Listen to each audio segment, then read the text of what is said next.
ओम नमो भगवते वासुदेवाय। ओम नमो भगवते वासुदेवाय। ओम नमो भगवते वासुदेवाय। नारायणं नमस्कृत्य नरं चैव नरोत्तमं देवीं सरस्वतीं व्यास ततो जयम् उदीरये। मुखं करोति वाचालं पङ्गुं लङ्घयते गिरिं यत्कृपातमहं वन्दे परमानन्दमाधव। श्रीगुरुदिनतारिणे श्रीचैतन्य ईश्वरम्।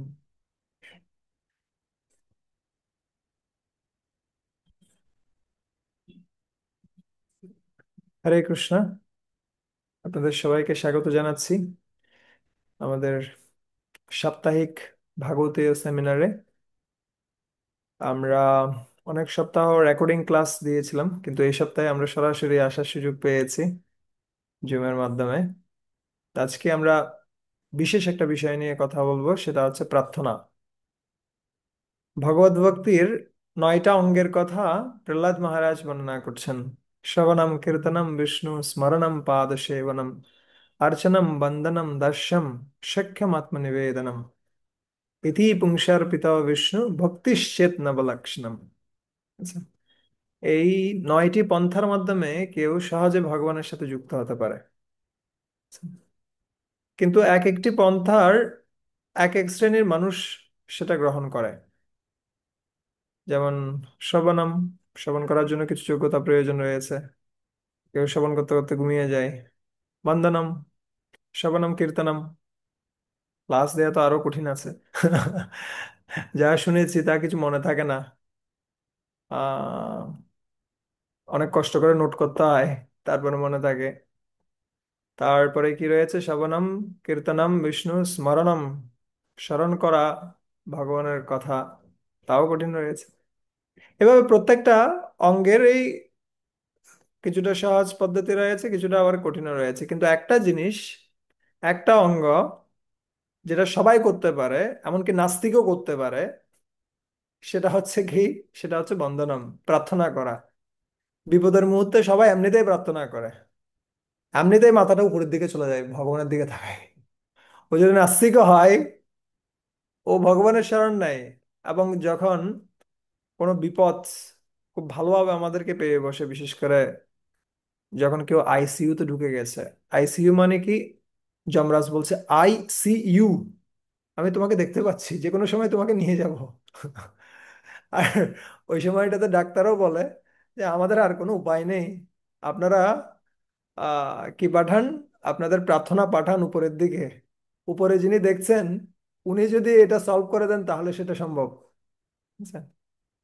তো বন্দনম বা প্রার্থনা, সেটা সবাই সচেতন ভাবে হোক অবচেতন ভাবে হোক, সবাই করছে, করে যাচ্ছে, বিশেষ করে যখন বিপদের সময় আসে। কিন্তু যদি আমরা আমরা সুখের সময়েও ভগবানের কাছে প্রার্থনা করি, তাহলে বিপদ যদি আসেও, সেই বিপদকে আমাদের কাছে বিপদ মনে হবে না। যেটা তুলসীদাস বলছিলেন, दुख से सब हरि बाजे, सुख से बाजे कोई, सुख से अगर हरि बाजे तो दुख कहाँ से হয়। সবাই দুঃখের সময় ভগবানকে ডাকে, তো যদি সুখের সময়েও কেউ ভগবানকে ডাকে, তাহলে দুঃখ আসার প্রশ্নটা কোথায়? দুঃখ আসার প্রশ্নটা কোথায় মানে হচ্ছে, দুঃখ আসলেও সেই দুঃখকে আমরা কি করতে পারবো?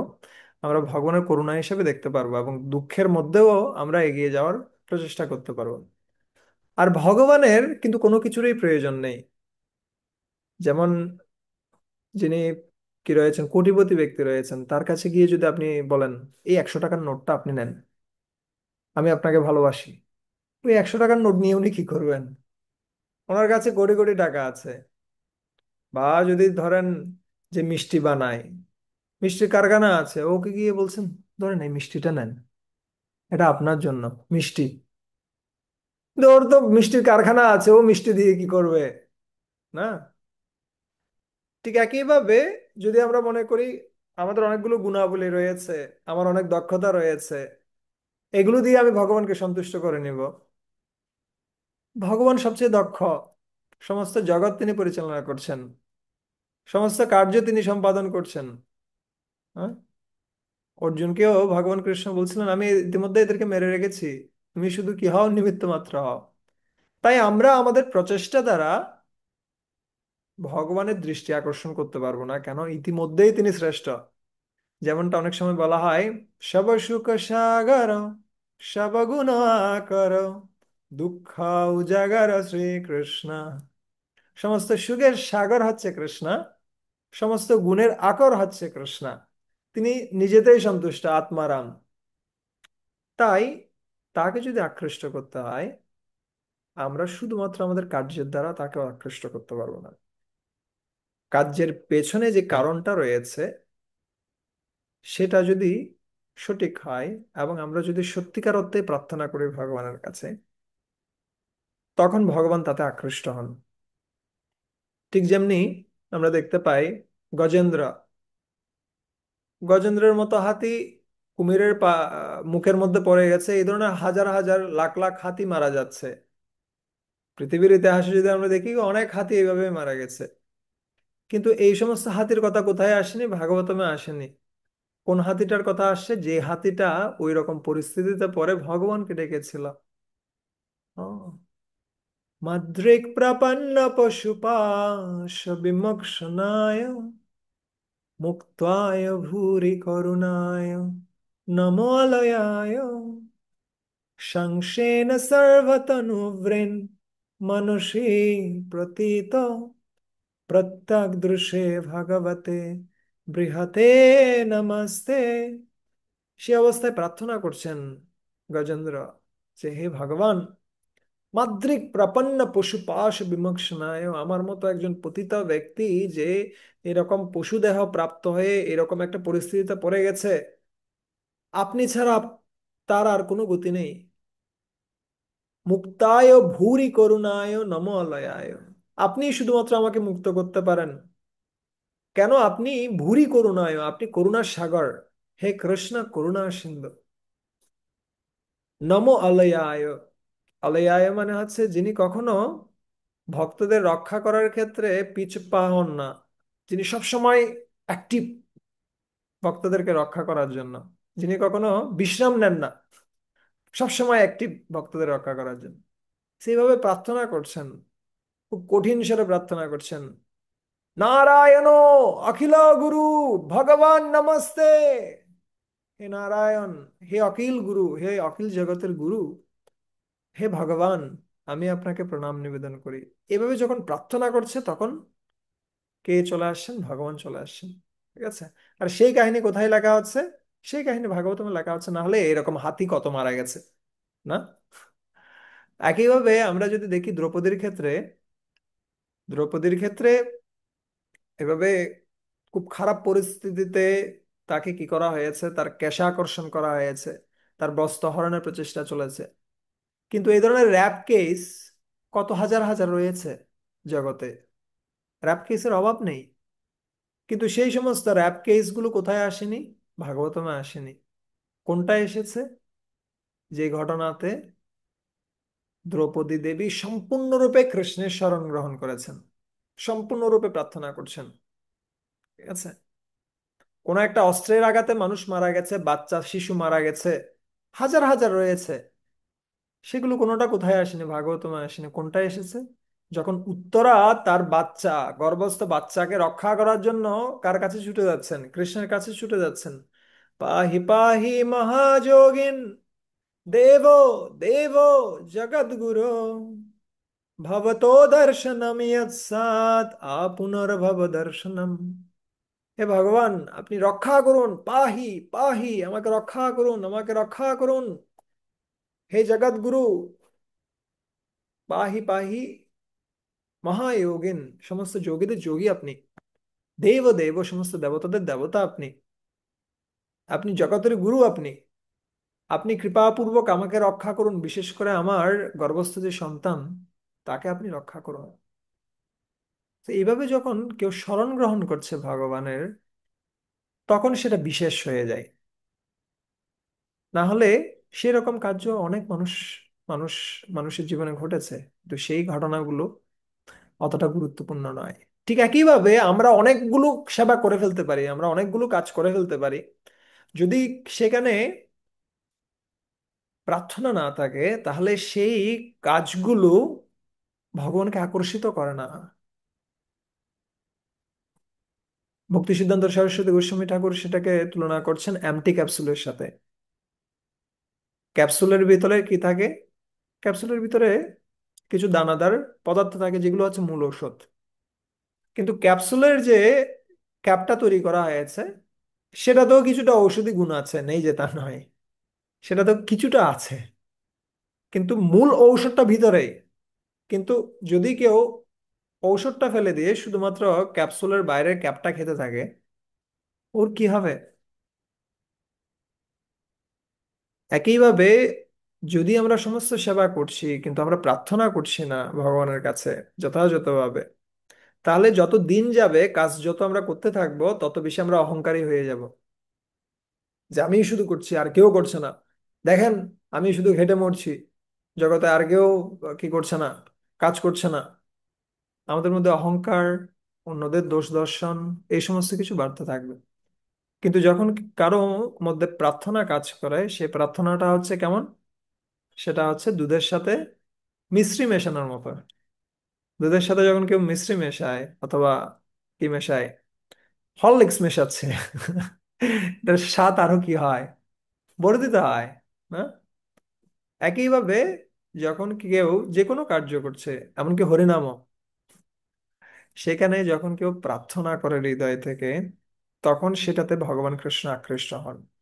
না হলে ভগবানের অন্য কিছু কোনো কিছুর প্রয়োজন নেই। এখন প্রশ্ন হচ্ছে আমরা কিসের জন্য প্রার্থনা করব? আমরা কি আমাদের জড়জাগতিক বিষয়গুলো যা যা সমস্যার মধ্যে পড়ছি সেগুলোর জন্য আমি প্রার্থনা করব, নাকি কিসের জন্য আমি প্রার্থনা করব? তার থেকে বড় কথা হচ্ছে কিসের জন্য প্রার্থনা করবেন, সে সেই প্রশ্নটা আসার আগে আমাদের আমাদের এই বিষয়ে নিশ্চিত হওয়া উচিত, আমাদের যে কোনো পরিস্থিতি আসুক আমি ভগবানের কাছে যাব। সেটা ভালো হোক খারাপ হোক, সেটা জাগতিক হোক আধ্যাত্মিক হোক, আমাদের আর কোনো গতি নেই। কে আছেন? একমাত্র কৃষ্ণ। এটা হচ্ছে অনন্য। অনন্য শব্দটার দুটো অর্থ আছে। অনন্য শব্দের অর্থ, একটা অর্থ হচ্ছে শুধুমাত্র কৃষ্ণে আমি শরণাগত হব, আমি আর অন্য কারো কাছে যাব না। আমার যা কিছু প্রয়োজন সবকিছুর জন্য কার কাছে যাব? ভগবান কৃষ্ণের কাছে যাব। ঠিক যেমনি একটা ছেলে তার বাবার কাছে যায়, যে কোনো পরিস্থিতি আসুক সব পরিস্থিতিতে সে বাবার কাছে যায়। একইভাবে আমি শুধুমাত্র কার কাছে যাব? আমি শুধুমাত্র ভগবান কৃষ্ণের কাছে যাব। আমার যা কিছু প্রয়োজন, ছোট হোক বড় হোক, যা কিছু, সবসময় আমি কৃষ্ণের কাছে প্রার্থনা করব। এটা এক প্রকার অনন্য। আরেকটা অনন্য হচ্ছে আমি অন্য কোনো কিছুর জন্য প্রার্থনা করব না কৃষ্ণের কাছে, শুধুমাত্র আমার হৃদয় পরিবর্তন এবং তার সেবায় যেন আমি যুক্ত হতে পারি, কৃষ্ণ সেবায় যেন যুক্ত হতে পারি, সেজন্য আমি প্রার্থনা করব। ঠিক আছে? দুটো অর্থ পেলাম আমরা। একটা অর্থ হচ্ছে আমার জাগতিক হোক আধ্যাত্মিক হোক সবকিছুর জন্য আমি কার কাছে যাব? কৃষ্ণের কাছে যাব। এটা একটা লেভেল। এর থেকে উন্নত লেভেল হচ্ছে কি, আমি কৃষ্ণের কাছে গিয়ে কি প্রার্থনা করব? শুধুমাত্র ভক্তি প্রার্থনা করব। এটা হচ্ছে আরো উন্নত স্তরের অনন্য। কিন্তু আমরা আমাদের যেই স্তরেই থাকি না কেন, সেই স্তর থেকে কৃষ্ণের কাছে সাথে যুক্ত হতে পারি। ঠিক আছে? এই জন্য তিন প্রকার প্রার্থনার কথা ভক্তিরস অমৃত সিন্ধুতে বর্ণনা করা আছে। একটা হচ্ছে কি সম্প্রার্থনা বৌদিকা। সম্প্রার্থনা বৌদিকা মানে হচ্ছে কি আহ ভগবানের গুণকীর্তন করা। ঠিক যেমনি আমরা গাই, অবতারো সার গৌরাবতার, কেন না ভজিলি তারে। আমরা যখন বলছি এই অবতারো সার গৌরা অবতার, এটা অবশ্য অন্য লেভেলেও পড়ে যাচ্ছে। এটা কিসে ধন্যবোধিকার মধ্যেও আসছে। যেমন তুমি সর্বেশ্বরেশ্বর ব্রজেন্দ্র নন্দন, তোমার ইচ্ছাই বিশ্বের সৃজন পালন। আমরা ভগবানের গুণকীর্তন করছি, অথবা আমরা গাইতে পারি আধারম মধুরম বদনম মধুরম, তারপর কি চলনম মধুরম হাসিতাম মধুরম। আমরা গাইছি। অথবা খুব সুন্দর আরেকটা কি রয়েছে, সুচারু বক্ত্রমণ্ডলম সুকর্ণরত্ন কুণ্ডলম সুচর্চিতাঙ্গ চন্দনম নমামি নন্দনন্দনম।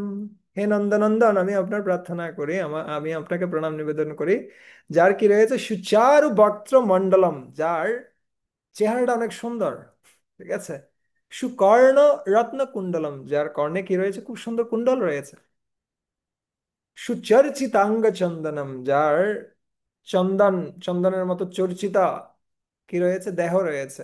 ঠিক আছে, সুচর্চিতাঙ্গ চন্দনম, অথবা যার দেহ খুব সুন্দরভাবে চন্দন দিয়ে কি করা হয়েছে, সাজানো হয়েছে। ঠিক আছে। নমামি নন্দনন্দনম, হে নন্দনন্দন, আমি আপনাকে কি করি, প্রণাম নিবেদন করি। এত সুন্দরভাবে রূপ গোস্বামী পাদ গাইছেন। ঠিক আছে, প্রত্যেকটা অঙ্গের বর্ণনা রয়েছে। সম্প্রার্থনা বদিকা। তারপর হতে পারে দন্যবদিকা। দন্যবদিকা কি, আমি অত্যন্ত দীন, আমি অত্যন্ত হীন। ঠিক যেমনি কে প্রার্থনা করছিলেন, ভক্তিবিনোদ ঠাকুর, আমার জীবন সদা পাপে রত, নাহি ক পুণ্যের লেশ। আমি অত্যন্ত পতিত, দীনতা প্রকাশ করা। ঠিক আছে। সো একজন ভক্ত বলছিলেন, এই দীনতাটা হচ্ছে কি, এই দীনতা হচ্ছে মোবাইলের রিচার্জ মানির মতো। আপনার যদি কিসে টাকা না থাকে, অ্যাকাউন্টে টাকা না থাকে, আপনি কল করলেও কোথায় যাবে না, ওই ব্যক্তি যার কাছে আপনি কল করছেন তার কাছে যাবে না। আচ্ছা। আহ, ঠিক একইভাবে যখন আমাদের মধ্যে দীনতা থাকে না, আমরা যখন অহংকারে স্ফীত হই, তখন আমাদের প্রার্থনা ভগবানের কাছে পৌঁছায় না। তাই প্রথমেই কি আসবে, প্রথমেই দীনতা আসবে। ঠিক যেমনি আমরা কিসে পড়ি, আমরা যখন শিক্ষাষ্টকম পাঠ করি, সেখানেও মহাপ্রভু প্রথমেই কিন্তু দীনতা প্রকাশ করছেন, যে হে ভগবান, আপনি আপনার নামে সমস্ত শক্তি অর্পণ করেছেন, কিন্তু আমার মন এত দুর্দৈবা যে আমি আপনার নাম গ্রহণ করতে পারছি না। আমার খুব খারাপ পরিস্থিতি, আপনি আমাকে কৃপা করুন যেন আমি আপনার নাম করতে পারি। সম্প্রার্থনা, এটা হচ্ছে কি দণ্ডবদিকা। আর কি রয়েছে, লালসাময়ী। লালসাময়ী মানে হচ্ছে সেবার জন্য প্রার্থনা করা, অথবা আর একটু ভালো পরিস্থিতির জন্য, যেখানে আহ হরিনামে আমি নিমগ্ন হতে পারি, অথবা কৃষ্ণ সেবায় আমি নিমগ্ন হতে পারি, তার জন্য প্রার্থনা করা। কবে শ্রী চৈতন্য মোরে করিবেন দয়া, কখন শ্রী চৈতন্য মহাপ্রভু আমাকে দয়া করবেন। বা রাধা কৃষ্ণ প্রাণ মোরা যুগলা কিশোর, জীবনে মরণে গতি আনো নাহি মোর, শ্যাম গৌরী অঙ্গে দিব চুয়া চন্দনের গন্ধ, চামরা ডুলাব কবে হেরি মুখ চন্দ। এই সমস্ত কিছু আছে কি, এই সমস্ত কিছু হচ্ছে লালসাময়ী। ঠিক আছে। সো আমাদের প্রার্থনা হয় আমাদের বর্তমান যে পরিস্থিতি রয়েছে সেই পরিস্থিতির সাথেও আমরা কানেক্ট করতে পারি। এমন নয় যে কি করতে হবে, শাস্ত্রে যে সমস্ত সিদ্ধান্তগুলো দেওয়া হচ্ছে সেগুলোই আমাদেরকে উপস্থাপন করতে হবে, তা নয়। আমাদের যা পরিস্থিতিতে আমরা পড়ছি সেই পরিস্থিতি অনুসারে আমরা প্রার্থনা করতে পারি। হয়তো আমাদের যে পরিস্থিতি এখন, আমরা প্রার্থনা করতে পারি না কৃষ্ণ প্রেম দিন, হে ভগবান আমি কখন আপনার নাম কীর্তন করতে করতে আমার চোখ দিয়ে অশ্রু নির্গত হবে। এই প্রার্থনা হয়তো আমাদের লেভেলে ঠিক নেই, কিন্তু আমরা তো এই প্রার্থনাটা করতে পারি, হে ভগবান আমি যেন আপনার নাম করতে করতে ঘুমিয়ে না পড়ি, আমি যেন জাগ্রত থাকতে পারি, আমাকে এই কৃপা করুন। আমাদের নিজেদের লেভেলে নিয়ে আসা প্রার্থনাটাকে, আহ সেটা হচ্ছে কি, সেটা হচ্ছে কাস্টমাইজ করা। একদিকে আমরা আচার্যদের প্রার্থনাও করব, কিন্তু সেই সাথে আমার পরিস্থিতি কি সেটাও আমাদের জানা উচিত। একটা ঘটনা আমি শুনছিলাম, আমার খুব ভালো লাগছিল, এটা বলে আমরা শুরু করব মূল আলোচনা। আমাদের আহ দুজন ভক্ত ছিলেন, একজন হচ্ছেন সুরদাস, আর একজন হচ্ছেন তুলসী দাস। তুলসীদাস ছিলেন রামচন্দ্রের ভক্ত, আর সুরদাস ছিলেন ভগবান কৃষ্ণের ভক্ত। এবং একদিন সুরদাস অন্ধ ছিলেন। সুরদাস তিনি তুলসীদাসকে আমন্ত্রণ জানান। কোথায়? গোবর্ধন পরিক্রমার জন্য। তো আসেন, তুলসীদাস আসেন, আর দুজন মিলে একসাথে গোবর্ধন পরিক্রমা করছেন। আর যখন পরিক্রমা করছেন, হঠাৎ করে ওখানে একটা মত্তহস্তি পাগল হাতি অন্য পাশ থেকে আসছে। আর এটা এটার অবস্থা বুঝতে পেরে সুরদাস কাকে বলছেন, তুলসীদাসকে বলছেন, তাড়াতাড়ি চলো পালিয়ে যাই। এখানে থাকলে এই এই যে কি রয়েছে, এই মত্ত হস্তিটা সেটা আমাদেরকে মেরে ফেলবে। চলো তাড়াতাড়ি যে কোনো ভাবে পালিয়ে চলে যাই। কিন্তু তুলসীদাস বলছেন, আমার যে প্রভু, তিনি হচ্ছেন ধনুর্ধারী রামচন্দ্র, তিনি সবসময় তার সেবককে রক্ষা করেন। আমি কোথাও যাব না, আমি এখানেই থাকবো। ঠিক আছে? এভাবে খুব দৃঢ়ভাবে উনি কি করলেন, অবস্থান করলেন। অন্যদিক দিয়ে সুরদাস কি করেছেন, সুরদাস গাছের উপর উঠে গেছেন। ঠিক আছে? আর এদিকে ওই মত্ত হস্তিটা আসছে, আসছে আসছে আসছে, কাছাকাছি আসছে। আসার পরে এই দেখছে অটল, ও কোনো জায়গায় নড়ে না। আর কিছু দূর আসার পরে দেখা গেল ওই পাগল হাতিটা ও শান্ত হয়ে গেছে, শান্ত হয়ে বসে গেল। ঠিক আছে? আর এটা দেখে সুরদাস গাছ থেকে নেমে পড়েছেন। নেমে পড়ে আহ কে ইয়াকে তুলসীদাসকে বলছেন, তোমার ভালো বিশ্বাস রয়েছে ভগবানে, ধন্যবাদ। তোমার রাম রামচন্দ্রের প্রতি যে প্রীতি সেটা আমি দর্শন করলাম। তখন কে তুলসীদাস জিজ্ঞেস করছেন যে, আচ্ছা, তুমি তো খুব বড় একজন কৃষ্ণের ভক্ত, তোমার কথায় কথায় কৃষ্ণের নাম উচ্চারিত হয়, সবসময় তুমি কৃষ্ণ নিয়েই পড়ে আছো, কিন্তু যখন এই পাগল হাতিটা আসলো, তখন তুমি কৃষ্ণকে ডাকলে না কেন? তুমি তো কৃষ্ণকে ডাকলে কৃষ্ণ এসে তোমাকে রক্ষা করতো, তুমি কৃষ্ণকে ডাকলে না কেন? তখন সুরদাস বলছেন, আমি কি ভগবানের সেবা করব নাকি ভগবান আমার সেবা করবে? আমি তো এখানে এসেছি ভগবানের সেবা করার জন্য। আর যদি এই ছোটখাটো বিষয়গুলোতে আমি ভগবানকে ডাকি, ভগবানের যে অষ্টকালীয় লীলা রয়েছে সেখানে তার বাধা পড়বে। আমার এই সমস্ত ছোটখাটো বিষয়গুলোর জন্য ভগবানকে ডাকার প্রয়োজন নেই, আমি নিজে এটা সলভ করতে পারি। এটা শুনে তুলসীদাসের পরিস্থিতি পরিবর্তন হয়ে গেছে। তুলসীদাস চিন্তা করছিল আমি বিশাল ভক্ত, কিন্তু এখন দেখা গেল এই আরো বড় ভক্ত। ও কোনো কিছুর জন্য, যে সমস্ত জড়জাগতিক বিষয় এগুলোর জন্য কার কাছে যাচ্ছে না, ও ভগবানের কাছে যাচ্ছে না। ও জানে যেটা ভগবানের আয়োজন রয়েছে সেই আয়োজনে সবকিছু হবে, আমি যেন আমার কাজে কাকে যুক্ত না করি, আমার জড়জাগতিক কার্যগুলোতে যেন ভগবানকে ডিস্টার্ব না করি। ঠিক আছে? এটা হচ্ছে সুরদাসের মানসিকতা। কিন্তু দুজনেই শ্রেষ্ঠ ভক্ত। আমাদের পর্যায় থেকে আমাদের কোনটা দেখতে হবে, আমাদের যে কোনো কিছু প্রয়োজন হোক না কেন আমরা যেন শুধুমাত্র কৃষ্ণের কাছে যাই। আর আমরা যত বেশি আমরা যাব ভগবানের কাছে, যত বেশি আমাদের হৃদয়টা আমরা কৃষ্ণের কাছে উন্মুক্ত করব, তত বেশি আমরা পবিত্র হব। কিসের জন্য যাচ্ছি সেটার থেকেও বড় কথা হচ্ছে আমরা যাচ্ছি কৃষ্ণের কাছে। ঠিক আছে? আমরা যেন কৃষ্ণের সাথে একটা ব্যক্তিগত সম্পর্ক তৈরি করি। আচ্ছা, এই জন্য শিলা প্রভুপাদও বলছিলেন যে প্রত্যেকটা প্রার্থনা সেটা কখনো কি যায় না, বৃথা যাবে না। এটা এই ধরনের একটা খুব সুন্দর কোট রয়েছে প্রভুপাদের। গুরু মহারাজও এই বিষয়ে বলছিলেন, উনি বলছিলেন এটা একটা পার্সোনাল টক, একটা ব্যক্তিগত কি কথোপকথন অথবা পার্সোনাল রিলেশনশিপ তৈরি করা প্রার্থনা মানে আছে। আর যখন কেউ প্রার্থনা করে তখন কি হয়, তখন তার, যখন কেউ বন্দনা করে তখন তার বন্ধন কেটে যায়। এই জগতের যে বন্ধন, যে বন্ধনের দ্বারা আমরা আটকে রয়েছি সবাই, সেই বন্ধন ছিন্ন হবে কখন, যখন আমরা বন্দনা করি ভগবান কৃষ্ণের কাছে। ঠিক আছে? সো এখন যেহেতু আমাদের আলোচনার বিষয় হচ্ছে মায়াপুর ধাম, তাই আমরা মায়াপুর ধাম কেন্দ্রিক আলোচনায় হবে এখানে বিশেষত। সো প্রথমত, যে ধামে আমরা অবস্থান করছি অথবা কখনো আসার সুযোগ হবে আপনাদের, সেই ধামটা হচ্ছে কার রচনা? সেই ধামটা হচ্ছে রাধারানীর তৈরি। বৃন্দাবন ধাম তৈরি করেছেন ভগবান কৃষ্ণ। আর এই মায়াপুর ধাম বা নবদ্বীপ ধাম সেটা হচ্ছে রাধারানীর ধাম। রাধারানীর বিশেষ আহ তত্ত্বাবধানে এই ধাম পরিচালিত আছে।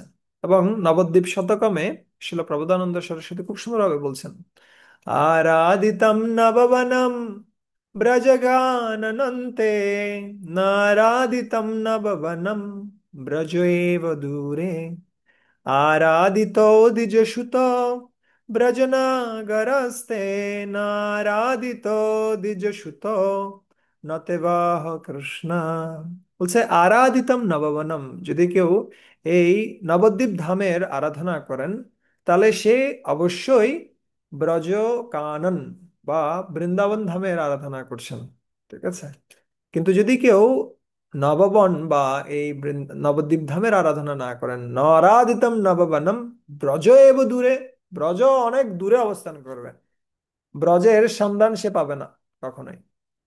যখন কেউ নবদ্বীপ ধামের আরাধনা করে তখন সে ব্রজমণ্ডলের দিকে যেতে পারে, না হলে সেটা অনেক দূরে। আরাধিত দ্বিজসুত ব্রজনাগরস্তে, নারাধিত দ্বিজসুত নতেবাহ কৃষ্ণ। বলছে যদি কেউ দ্বিজসুত, দ্বিজসুত হচ্ছে কি জগন্নাথ মিশ্রের পুত্র, শচী কুমার, গৌরহরির যখন কেউ আরাধনা করছেন তখন সে ব্রজের নাগর শ্রীকৃষ্ণের আরাধনা করছেন। কিন্তু যদি কেউ মহাপ্রভুর আরাধনা না করেন তাহলে সে কখনোই কৃষ্ণকে প্রাপ্ত হতে পারে না। ঠিক আছে। সো এখানে একটা বিষয় হচ্ছে কি, আমরা এখানে অনেকগুলো সংস্কৃত শ্লোক আসতে পারে, কিছু ভজন আসবে, কিছু শ্লোক আসবে, কিন্তু আপনারা কেউ ভয় পাবেন না। এই বিষয়গুলো আলোচনার অর্থ হচ্ছে আপনাকে যে শ্লোকগুলো মুখস্থ করতে হবে তা নয়, বিষয়টা বুঝার চেষ্টা করুন। এবং এই মানসিকতা নিয়ে যেন আমরা প্রার্থনা করি, এবং যখনই আমরা নবদ্বীপ ধামে আসি তখন যেন আমরা উপলব্ধি করি এটা আসলেই বৃন্দাবন থেকে অভিন্ন। শ্রী গৌরা মন্ডলা ভূমি, যে বা জানে চিন্তামণি, তার হয় ব্রজা ভূমে বাস। যে ব্যক্তি কি জানে, এই গৌর মন্ডল ভূমিকে কি হিসেবে জানে, চিন্তামণি ধাম হিসেবে জানেন, অথবা বৃন্দাবন থেকে অভিন্ন রূপে জানেন, তার অবশ্যই কোথায় বাস হয়? বৃন্দাবন ধামে বাস হয়। ঠিক আছে। একই কথাটা খুব সুন্দরভাবে আবার উপস্থাপন করছেন নবদ্বীপ শতকম 100টা শ্লোকে খুব সুন্দরভাবে বর্ণনা করছেন প্রবোধানন্দ সরস্বতী নবদ্বীপ ধামের মাহাত্ম্য। আরেকটা খুব সুন্দর শ্লোক আমার কাছে ভালো লেগেছিল, সংসার দুঃখ জলদো পতিতস্য কাম, ক্রোধাদিনক্রম করৈ কবলীকৃতস্য, দুর্বাসনা নিগরিতস্য নিরাশ্রয়স্য, গৌরাঙ্গপীঠ মম দেহি কৃপাবলম্বম। আচ্ছা, আমি সংসার দুঃখ জলধি, সংসার দুঃখের বিশাল সাগরে আমি পতিত হয়েছি, এবং সেই সাগরে কি রয়েছে, অনেক ভয়ঙ্কর জন্তুগুলো রয়েছে, কাম ক্রোধ ইত্যাদি, নক্র মকর, সেখানে মকর মাছ অথবা কি, নক্র মানে হচ্ছে কুমির, এগুলোর দ্বারা আমি আক্রান্ত। আহ দুর্বাসনা নিগরিতস্য, এবং বিভিন্ন ধরনের বাসনাগুলো, দুর্বাসনার যে শৃঙ্খল নিগরি, আহ, সেই শৃঙ্খলে আমি আবদ্ধ, এবং আমার কোনো আশ্রয় নেই, নিরাশ্রয়স্য। হে গৌরাঙ্গ পীঠ, গৌরাঙ্গ পীঠ হচ্ছে এই নবদ্বীপ ধাম, মম দেহি কৃপাবলম্বম, আমাকে কৃপাপূর্বক আমাকে আপনার আশ্রয় প্রদান করুন। আচ্ছা। তো আমরাও এই সমস্ত কিছুতে আক্রান্ত, আমরা প্রার্থনা করতে পারি, হে হে নবদ্বীপ ধাম আমাকে আশ্রয় প্রদান করুন। আচ্ছা। আর এই শ্লোকটাও খুব সুন্দর, শার্ধুন্নশ্চারুতীরে স্ফুরিতম অতিবৃহৎ কুর্ম পৃষ্ঠাবগাত্রম, রম্য রামাবৃতম ষণ্মণি কনকো মহাসৎমসঙ্গৈ পরিতম, নিত্যম প্রত্যলয়দ্যাত প্রণয় ভারলসৎ কৃষ্ণ সংকীর্তনাদ্যম, শ্রীবৃন্দাটব্যাভিন্নম ত্রিজগতনুপমম শ্রীনবদ্বীপমীড়ে। শারদুন্যাস, শারদুনি হচ্ছে কি, শারদুনি হচ্ছে গঙ্গা, শারদুনির তীরে, গঙ্গার তীরে, চারু তীরে, খুব সুন্দর তীরে, স্ফুরিতাম অতি বৃহৎ, এই নবদ্বীপ ধাম স্ফুরিত হচ্ছে। আসলে আমরা আমাদের নিজস্ব যে চর্মচক্ষু সেটা দিয়ে আমরা ধামকে দর্শন করতে পারি না। সে ধাম স্ফুরিত হয় ভক্তদের কৃপায়, গুরুদেবের কৃপায়। এবং তখন আমি দেখতে পাচ্ছি এটা হচ্ছে কেমন, অতি বৃহৎ, বিশাল। কিসের মতো? কর্ম পৃষ্ঠাবগাত্রম। ঠিক যেমনি আপনি যখন কোন একটা নদীতে দেখবেন, সেখানে আপনি দেখছেন সব জল আর জল। তো জলের উপরে যখন একটা কুমির একটা যখন কি একটা যখন কচ্ছপ, ঠিক আছে, বিস্তীর্ণ কুর্ম, কুর্ম যখন যায়, সে কুর্মের পৃষ্ঠটা আমরা দেখতে পাই। তো এটা হচ্ছে বিশাল কুর্ম। বিশাল কুর্মের মতো, কুর্মের পৃষ্ঠের মতো দেখা যাচ্ছে এই নবদ্বীপ ধামকে, যেটা কিসের তার কিসের তীরে? সরধুন্যাস বা আহ গঙ্গার তীরে অবস্থিত। আর কি রয়েছে? রম্যা রামাবৃতম সন্মণিকনক মহাসৎম সঙ্গে পরিতম। সেখানে কি রয়েছে? খুব সুন্দর উদ্যান রয়েছে, অরণ্য রয়েছে, অমূল্য রত্ন মণিমাণিক্য রয়েছে, সন্মণি কনকম, কনক মহাসৎম সঙ্গই পরিতম। এবং সেখানে অনেক সুন্দর প্রাসাদ এবং মন্দির রয়েছে। ঠিক আছে। নিত্যম প্রত্যলয়োদ্যাত প্রণয় ভার লসৎ কৃষ্ণ সংকীর্তনাঢ্যম। এবং যারা রয়েছেন সেখানে তারা সবসময় কি করছেন? সেই সমস্ত প্রাসাদে যারা রয়েছেন সেখান থেকে, প্রাসাদ বা মন্দিরে যারা রয়েছেন সেখান থেকে প্রতিনিয়ত কি বের হচ্ছে? কৃষ্ণ সংকীর্তনের মাধ্যমে ভগবান শ্রীকৃষ্ণের আরাধনা হচ্ছে। ঠিক আছে। এবং সেই সংকীর্তনটা কেমন? সেটা অত্যন্ত প্রেমপূর্ণ সংকীর্তন, প্রণয় ভার লসৎ। সেই নবদ্বীপ ধাম যেটা বৃন্দাবন থেকে অভিন্ন, শ্রী বৃন্দাটব্য অভিন্নম ত্রিজগৎ অনুপমম, সমস্ত জগতের মধ্যে যেটা হচ্ছে অনুপম, যেটার কোনো তুলনা হয় না, সেই নবদ্বীপ ধামের আমি কি করি? আমি বন্দনা করি। ঠিক আছে।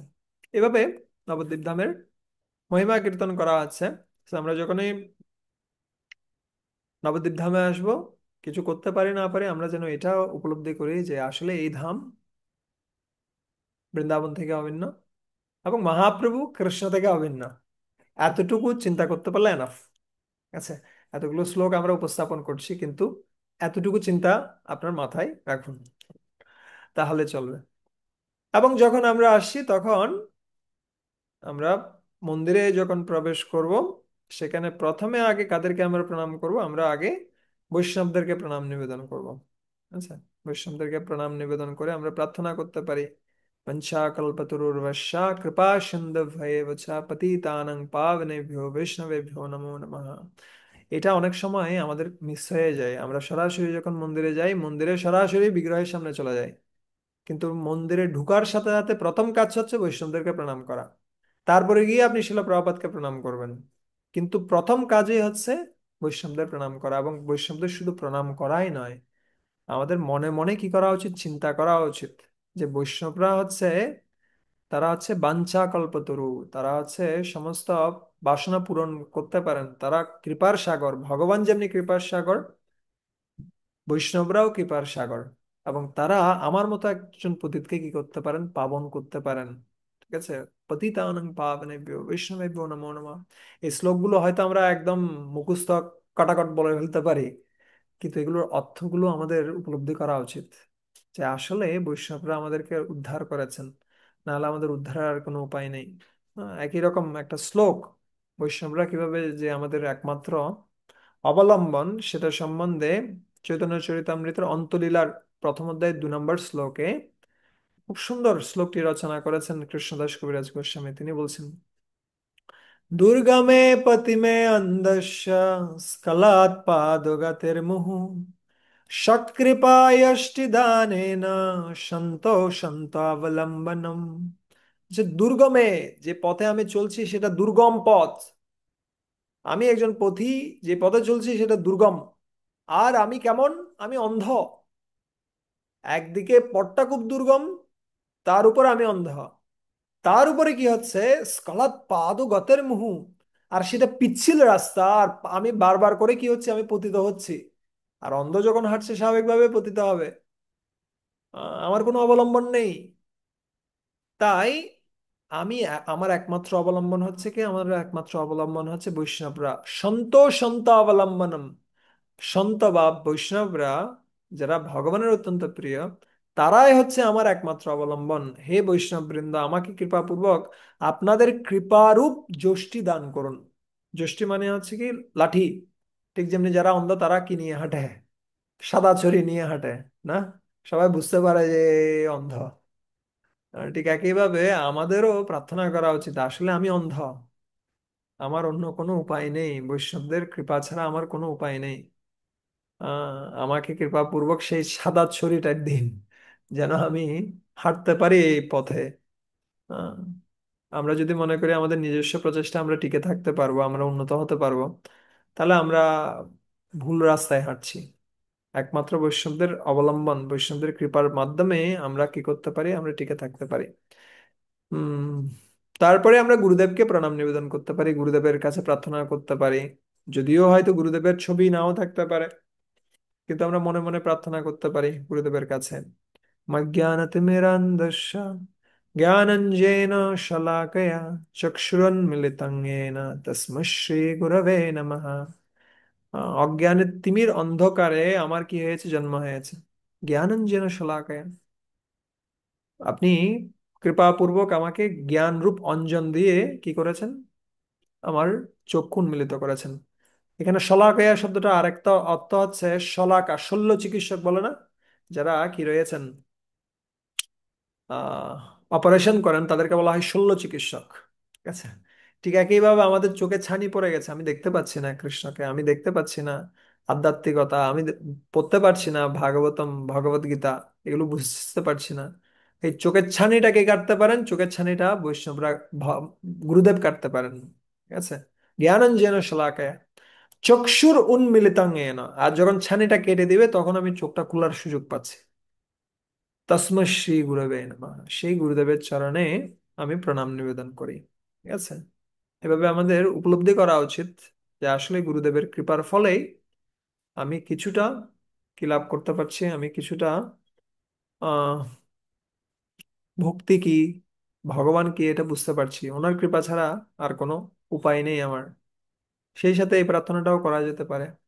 গুরুদেব বড় কৃপা করি গৌরবন মাঝে, গদ্রুমে দিয়াছ স্থান। গদ্রুম দ্বীপ, যেখানে আমরা আছি বর্তমানে। ঠিক আছে। আজ্ঞা দিলা মোরে এই ব্রজে বসি, হরিনাম করো গান। আমরা গুরুদেবের কৃপায় কোনো কারণে কোনোভাবে মায়াপুরে আসার সুযোগ পেয়েছি। হে গুরুদেব, আপনি আমাকে আজ্ঞা দিয়েছেন, সবার জন্য আজ্ঞা এটা, হরিনাম করার জন্য, কিন্তু আমাকে কৃপা করুন। কিন্তু কাবে প্রভু যোগ্যতা অর্পিবে, এ দাসেরে দয়া করি। চিত্ত স্থির হবে সকল সহিব, একান্তে ভজিব হরি। কিন্তু হে গুরুদেব, কখন আপনি যোগ্যতা অর্পণ করবেন, এ দাসকে দয়া করে আমার চিত্তটা স্থির হবে এবং আমি সবকিছু সহন করবো, এবং আমি কার ভজনা করতে পারবো, আমি ভগবান শিহরির ভজনা করতে পারবো। এভাবে আমরা প্রার্থনা নিবেদন করতে পারি যে আসলেই হে গুরুদেব, আপনার কৃপা ছাড়া আমার আর কোনো উপায় নেই। আচ্ছা। তারপরে আমরা শিলা প্রভুপাদের কাছে যেতে পারি, প্রভুপাদের কাছে প্রার্থনা করতে পারি। नमयुं विष्णुपदाय कृष्णपृष्ठाय भूतले श्रीमते भक्तिवेदांत स्वामिनेत नामिने।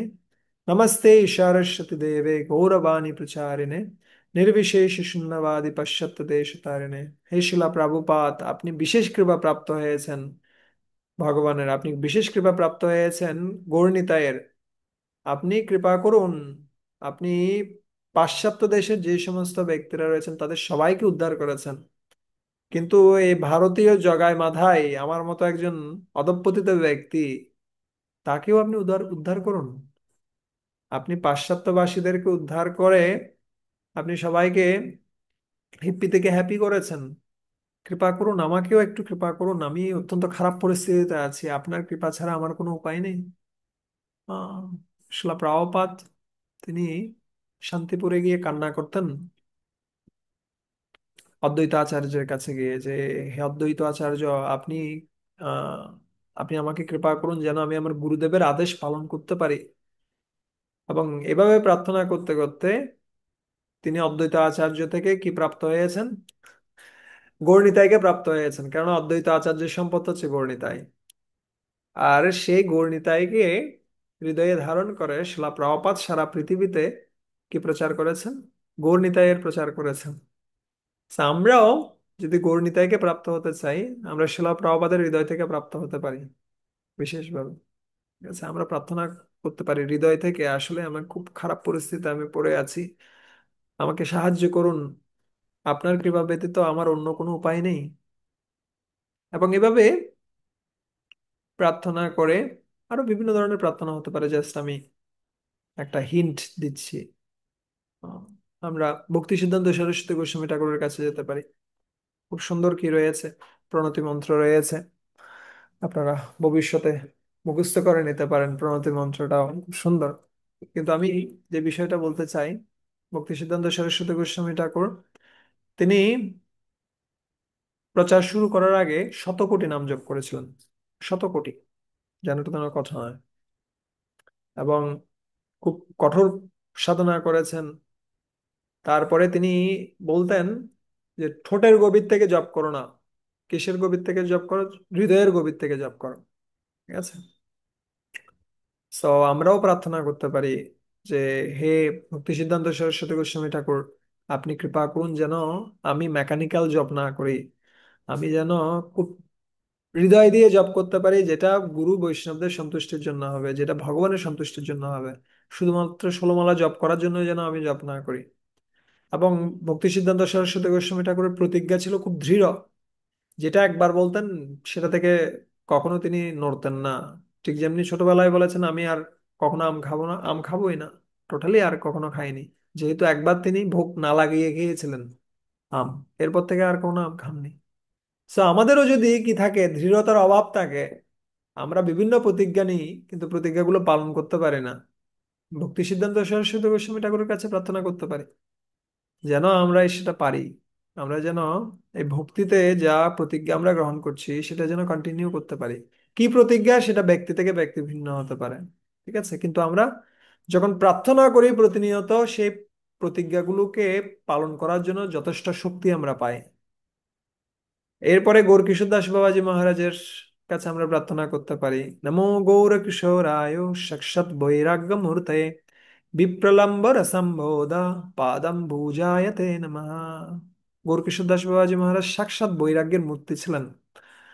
তিনি, যেহেতু মানুষেরা এসে ডিস্টার্ব করবে, তাই তিনি আহ, কিসে গিয়ে, লেট্রিনে গিয়ে সেখানে গিয়ে জব করতেন, যাতে করে কেউ এসে ডিস্টার্ব না করে।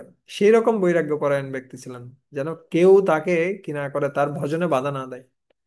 আর তিনি যখন জব করতেন, ভগবানের স্মৃতি স্ফুরিত হতো, কিন্তু কোনো কারণে যদি ভগবানের স্মৃতি স্ফুরিত হচ্ছে না হৃদয়ে, সাথে সাথে তিনি গঙ্গায় ঝাঁপ দিতেন।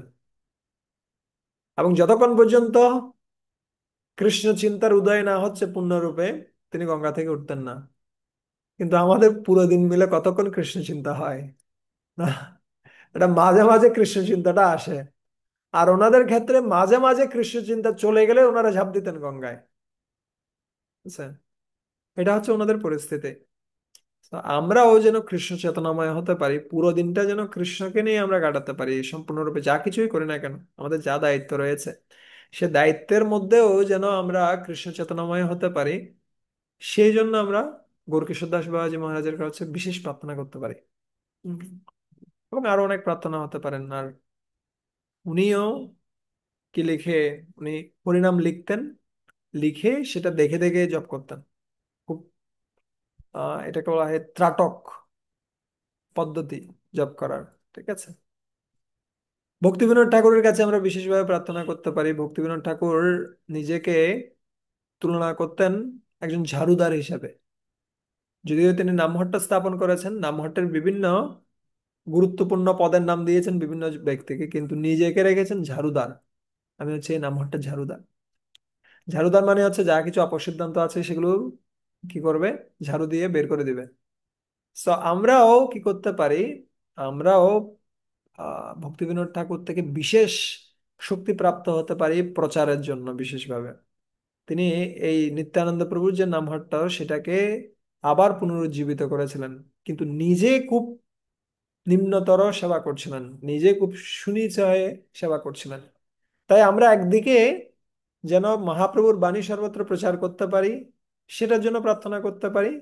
সেই সাথে আমরা এটাও যেন প্রার্থনা করি যে আমরা যেন খুব বিনীত হয়ে সেবা করি, বিনীত হয়ে এই প্রচার মিশনে যেন আমরা যুক্ত থাকি। অনেক সময় আমরা অনেক বিশাল বিশাল কার্য করি, কার্য করার পরে আমরা আবার কি হয়ে যাই, আমরা আবার অহংকারী হয়ে যাই। তো সেটা আমাদের পতন সৃষ্টি করতে পারে। তাই একদিকে আমরা বিশাল কিছু করার জন্য প্রার্থনা করব, কিন্তু সেই সাথে আমরা যেন বিনয়ী হই সেটার জন্য যেন প্রার্থনা করি। আহ আর অবশেষে গুরু পরম্পরার ধারায় এটা আসলে অবশেষ নয়, এখানে কয়েকজন মাত্রকে দেখানো হয়েছে। জগন্নাথ দাস বাবাজি মহারাজ তিনি এই আহ, নবদ্বীপ ধাম অথবা মায়াপুরে যে মহাপ্রভুর জন্মস্থান সেটাকে তিনি আবিষ্কার করেছিলেন। আর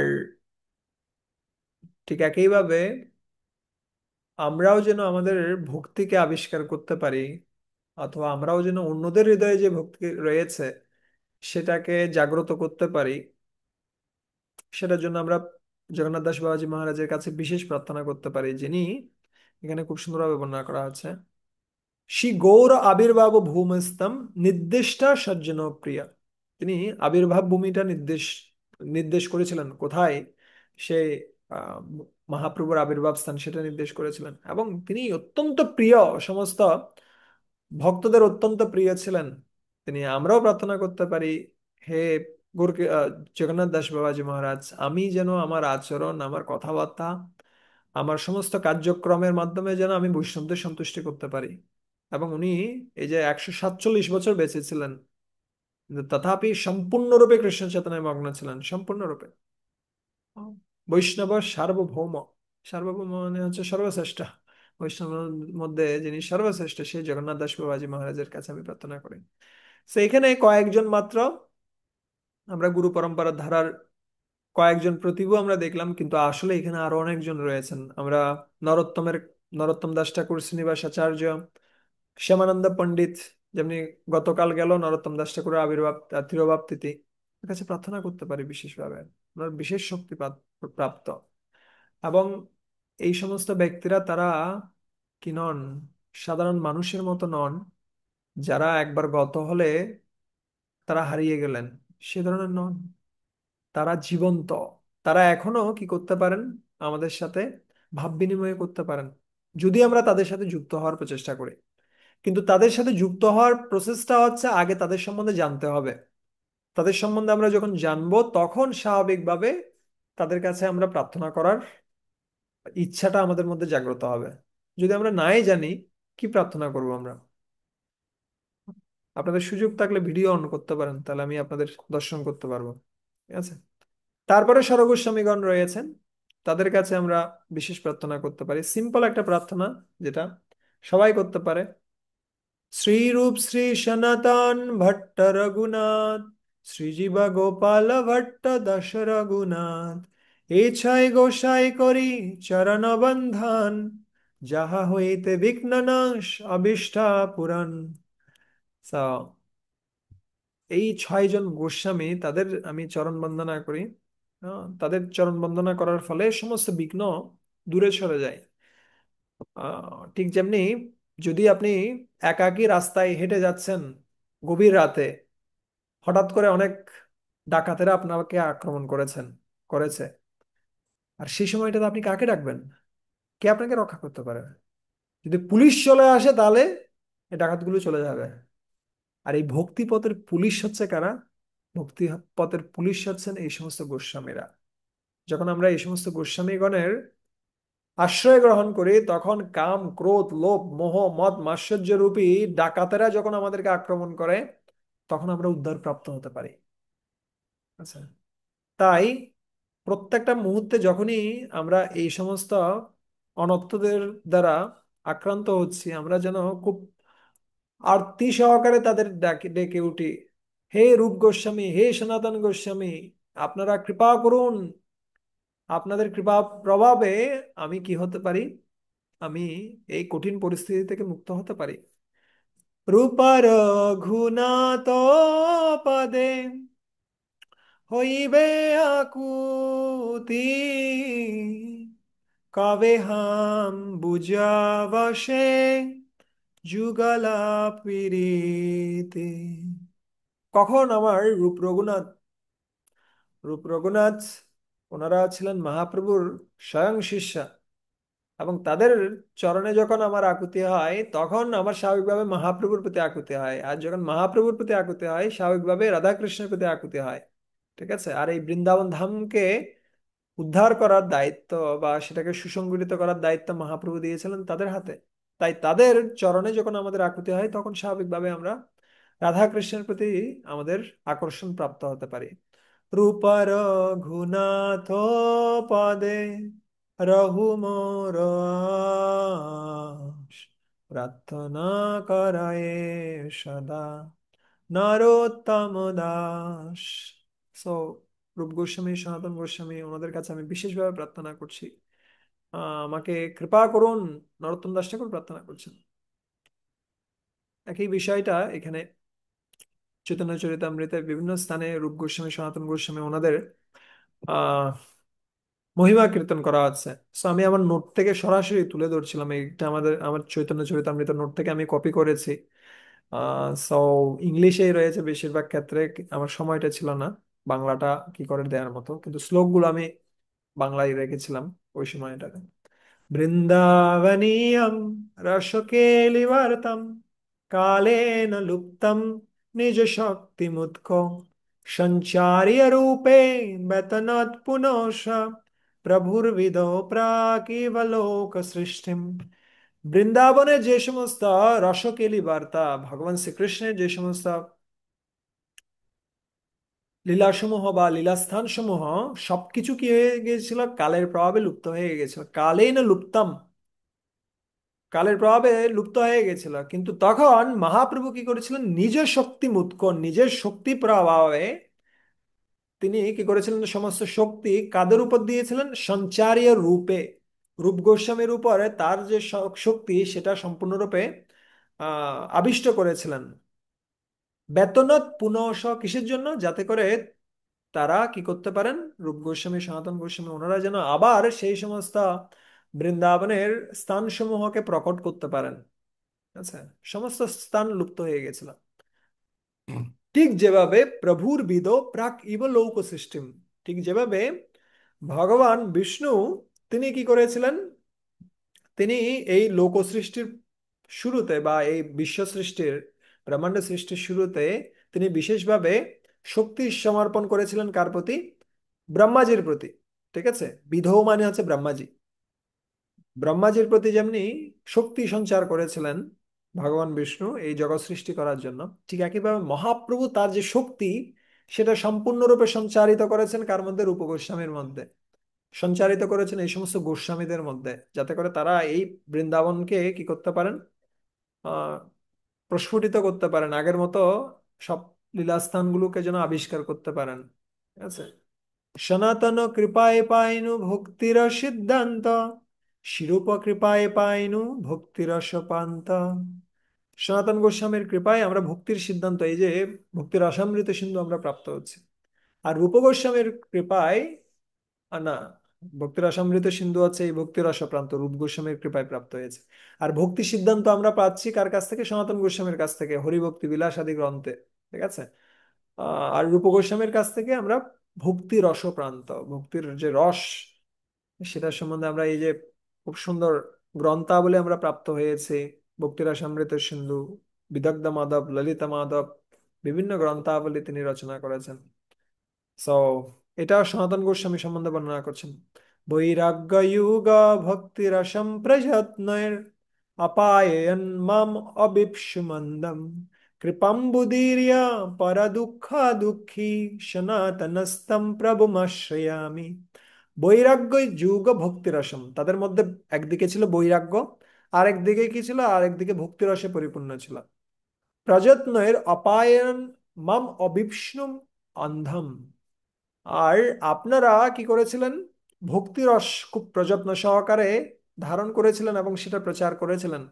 আর আমি হচ্ছে অন্ধ একজন ব্যক্তি, আমি সেই ভক্তিরস প্রাপ্ত হওয়ার জন্য আপনাদের শরণ গ্রহণ করেছি। আর আপনারা হচ্ছেন কৃপাম বুদ্ধি, কৃপার সাগর। আর আপনারা পরদক্ষ দুঃখী। আপনি হচ্ছেন সমস্ত ব্যক্তিদের যারা দুঃখে রয়েছেন তাদের জন্য আপনি দুঃখে থাকেন। বৈষ্ণব মানে এই ধরনেরই। আহ,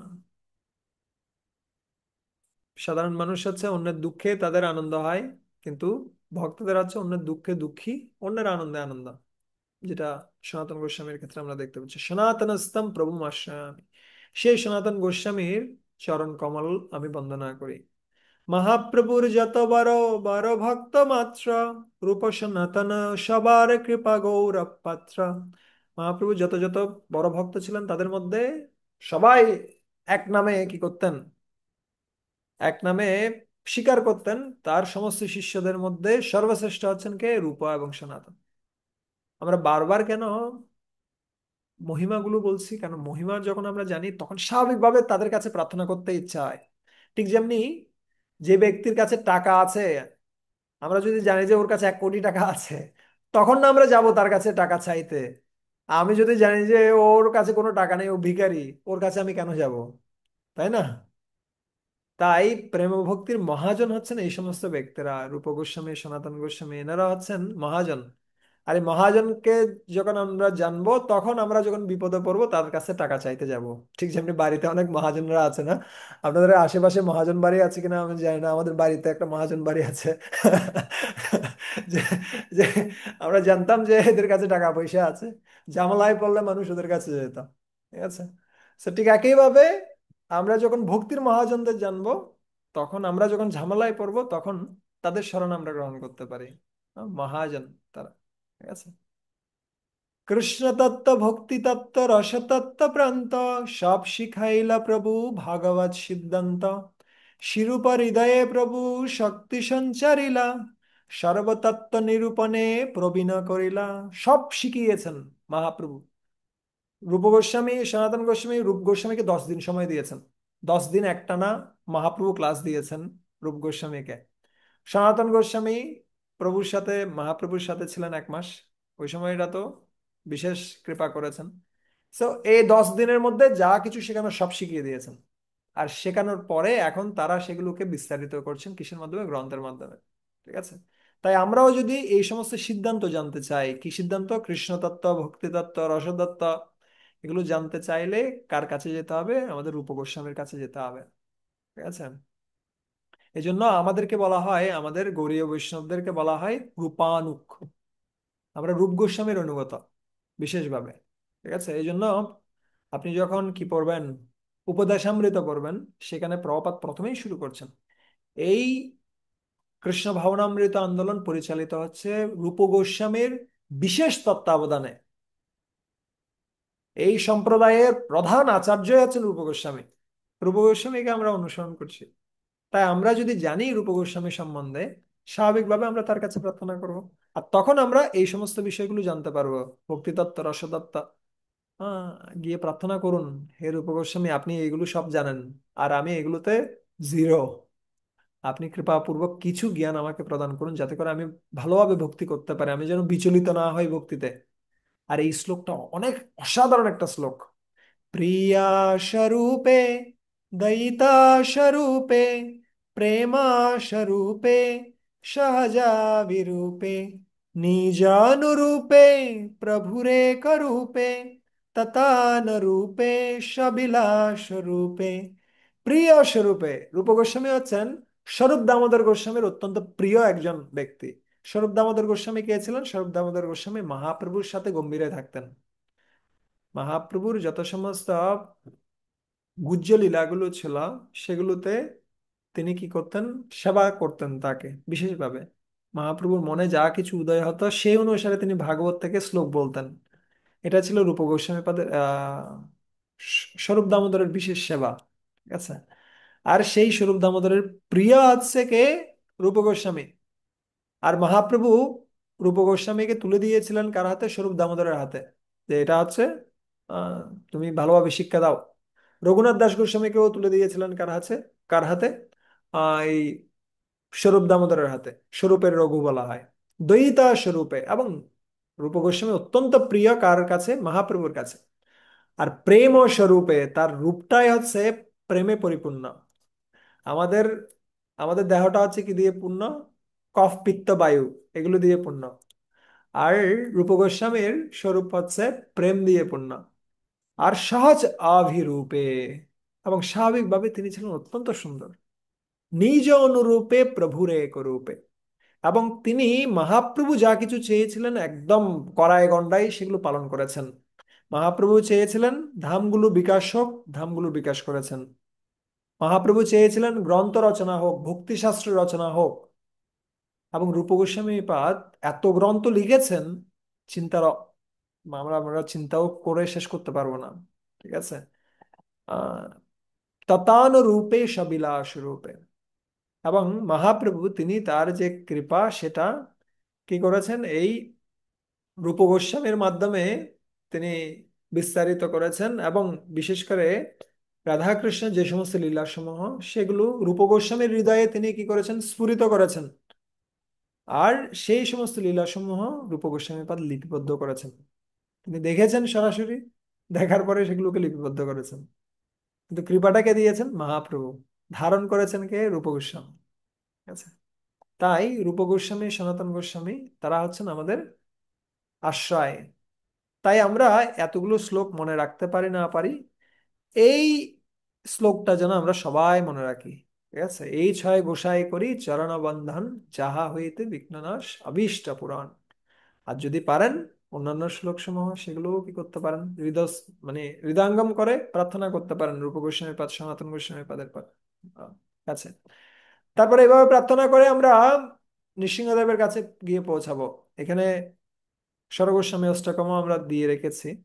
বিশেষ করে এটা, এই যে আপনাদেরকে আমি এটা উপস্থাপন করছি, এটা আসলে আমার নিজের জন্য তৈরি করা। আপনাদের সাথে শেয়ার করছি, এটা অতিরিক্ত। তা আমার নিজের জন্য আমি আমি কি কি প্রার্থনা করব, সেটা আমি একটা লিস্ট তৈরি করে রেখেছি। হয়তো এটা আমি এখন সবকিছু করতে পারছি না, কিন্তু এটা আমার ইচ্ছা। ঠিক আছে। এখানে সদ্গুরু স্বামী অষ্টকম রয়েছে। আর যখন আমরা নৃসিংহদেবের কাছে যাব, আগে আমরা নৃসিংহদেবকে দর্শন করব না, আমরা আগে কাকে দর্শন করব? আমরা আগে প্রহ্লাদ মহারাজকে দর্শন করব। কেন? যখন কেউ ভক্তের সেবা করে তখন ভগবান অত্যন্ত প্রিয় হয়। ঠিক যেমনি কাকে, একটা ধনী ব্যক্তিকে যদি আপনি সন্তুষ্ট করতে চান, তাহলে ওর বাচ্চাটাকে একটু আদর করেন, তাহলে ও সন্তুষ্ট হয়ে যাবে। তাই আমরা আগে প্রহ্লাদ মহারাজের কাছে প্রার্থনা করবো, হে প্রহ্লাদ মহারাজ, আপনি আপনার কঠিন পরিস্থিতির মধ্যেও আপনি ভক্তি চালিয়ে গেছেন। আপনি কিভাবে সমস্ত পরিস্থিতির মধ্যে নৃসিংহদেবের শরণাগত ছিলেন, আমাকে কৃপা করুন, যাতে করে আমি সত্যিকার অর্থে এই ভগবান শ্রীকৃষ্ণের শরণাগত হতে পারি। আমি যেন অন্য কোনো কিছুতে আকৃষ্ট না হই। ঠিক আছে। আহ এবং এখানে একটা খুব সুন্দর শ্লোক, ভাগবতম থেকে সপ্তম স্কন্ধের একটা শ্লোক। ন্যস্ত ক্রীড়া নকো বালো জরবন্তন মনস্তয়া, কৃষ্ণ গ্রহ গৃহীত আত্মা নবেদ জগতি দৃশম। এটা প্রহ্লাদ মহারাজের গুণাবলী বর্ণনা করা হচ্ছে। ন্যস্ত ক্রীড়া নকো বালো। আহ, বাচ্চারা সাধারণত খেলাধুলা করতে পছন্দ করে, কিন্তু প্রহ্লাদ মহারাজ ছোটবেলা থেকে খেলাধুলার প্রতি আসক্ত ছিলেন না। জড়বত্তন মনস্তয়া, তার মন সম্পূর্ণরূপে কোথায় ছিল? একটা আহ কিসের একটা গ্রহ যখন কাউকে আক্রান্ত করে, ঠিক যেমনি কাউকে যখন ভূতে পায়, তখন সে ওলট পালট কথা বলতে শুরু করে না? ঠিক একইভাবে এই বাচ্চাটিকে, এই ছোট বাচ্চা প্রহ্লাদ মহারাজ, তাকে কে পেয়েছিল? একটা বিশেষ গ্রহ পেয়েছিল। শনির গ্রহ, আমরা মঙ্গল গ্রহ, বিভিন্ন গ্রহের দোষ পাওয়া যায়, কিন্তু এখানে কোন গ্রহটা পেয়েছে? এটা হচ্ছে কৃষ্ণ গ্রহ গৃহীত আত্মা। সে সম্পূর্ণরূপে কৃষ্ণের প্রতি আকৃষ্ট ছিল। কৃষ্ণ গ্রহ গৃহীত আত্মা নবেদ জগদীদৃশম। সম্পূর্ণরূপে তন্মনস্তয়া, সে সম্পূর্ণরূপে ভগবান কৃষ্ণে নিমগ্ন ছিল। সে সম্পূর্ণরূপে কৃষ্ণ ব্যতীত আর কিছু জানত না। আচ্ছা, এটা হচ্ছে কার? এটা হচ্ছে প্রহ্লাদ মহারাজের নিবিষ্টতা। সম্পূর্ণরূপে কৃষ্ণে নিবিষ্ট। আমরাও প্রার্থনা করতে পারি কার কাছে? প্রহ্লাদ মহারাজের কাছে, হে প্রহ্লাদ মহারাজ, আপনি সবসময় কৃষ্ণ ভাবনাময় থাকেন, আপনি সম্পূর্ণরূপে কৃষ্ণ চেতনায় পরিপূর্ণ থাকেন, অন্য কিছু আপনি চিন্তা করেন না। আমায় কৃপা করুন যাতে করে আমিও নিবিষ্ট হতে পারি, আমার মনটা যেন এখানে সেখানে না যায়, আমার মনটা যেন সম্পূর্ণরূপে শ্রীকৃষ্ণের চরণে আকৃষ্ট হয়।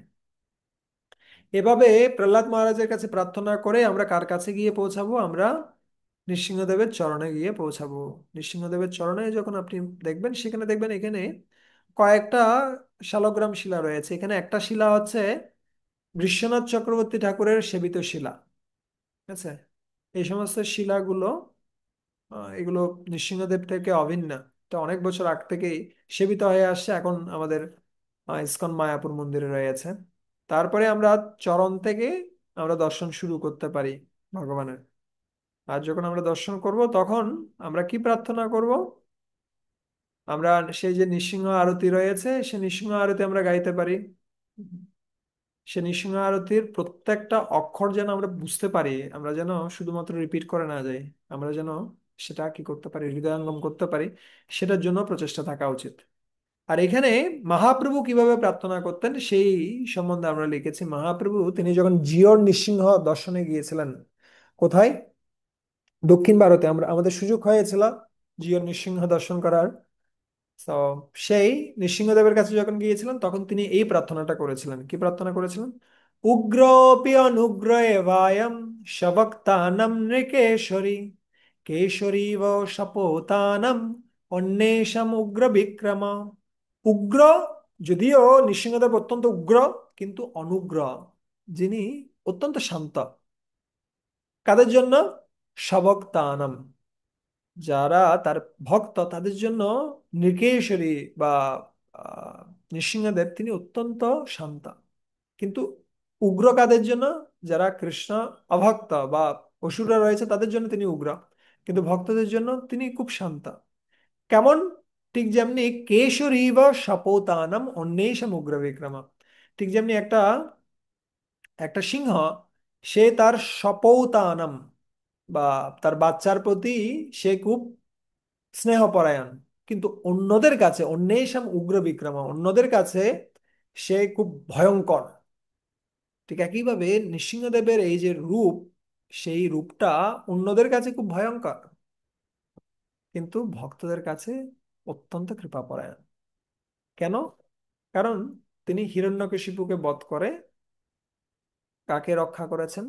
প্রহ্লাদ মহারাজকে রক্ষা করেছেন। ঠিক একইভাবে আমাদের হৃদয়েও হিরণ্যকশিপু বিরাজ করছে। হিরণ্যকশিপু মানে কি? হিরণ্য মানে হচ্ছে স্বর্ণ। স্বর্ণ মানে এর সাথে যা যা কিছু রয়েছে, লাভ, পূজা, প্রতিষ্ঠা, অর্থ, বিত্ত, মান, সম্মান, যা কিছু রয়েছে, এই সব কিছুকে হিরণ্যের সাথে তুলনা করা যেতে পারে। So, আমাদেরও এগুলোর প্রতি আকর্ষণ রয়েছে। আমরাও কি অন্যদের কাছ থেকে সম্মান প্রাপ্ত হতে চাই, আমরাও কি করতে চাই, অনেক রকম বাসনা আমাদের মধ্যে কাজ করে। তাই আমরা প্রার্থনা করতে পারি, হে ভগবান, আপনি কৃপাপূর্বক আমার এই সমস্ত খারাপ গুণ রূপে যে কি রয়েছে, অসুরেরা রয়েছে, সেগুলোকে ধ্বংস করুন। অহংকার রয়েছে। আর কশিপু মানে হচ্ছে নরম বিছানা।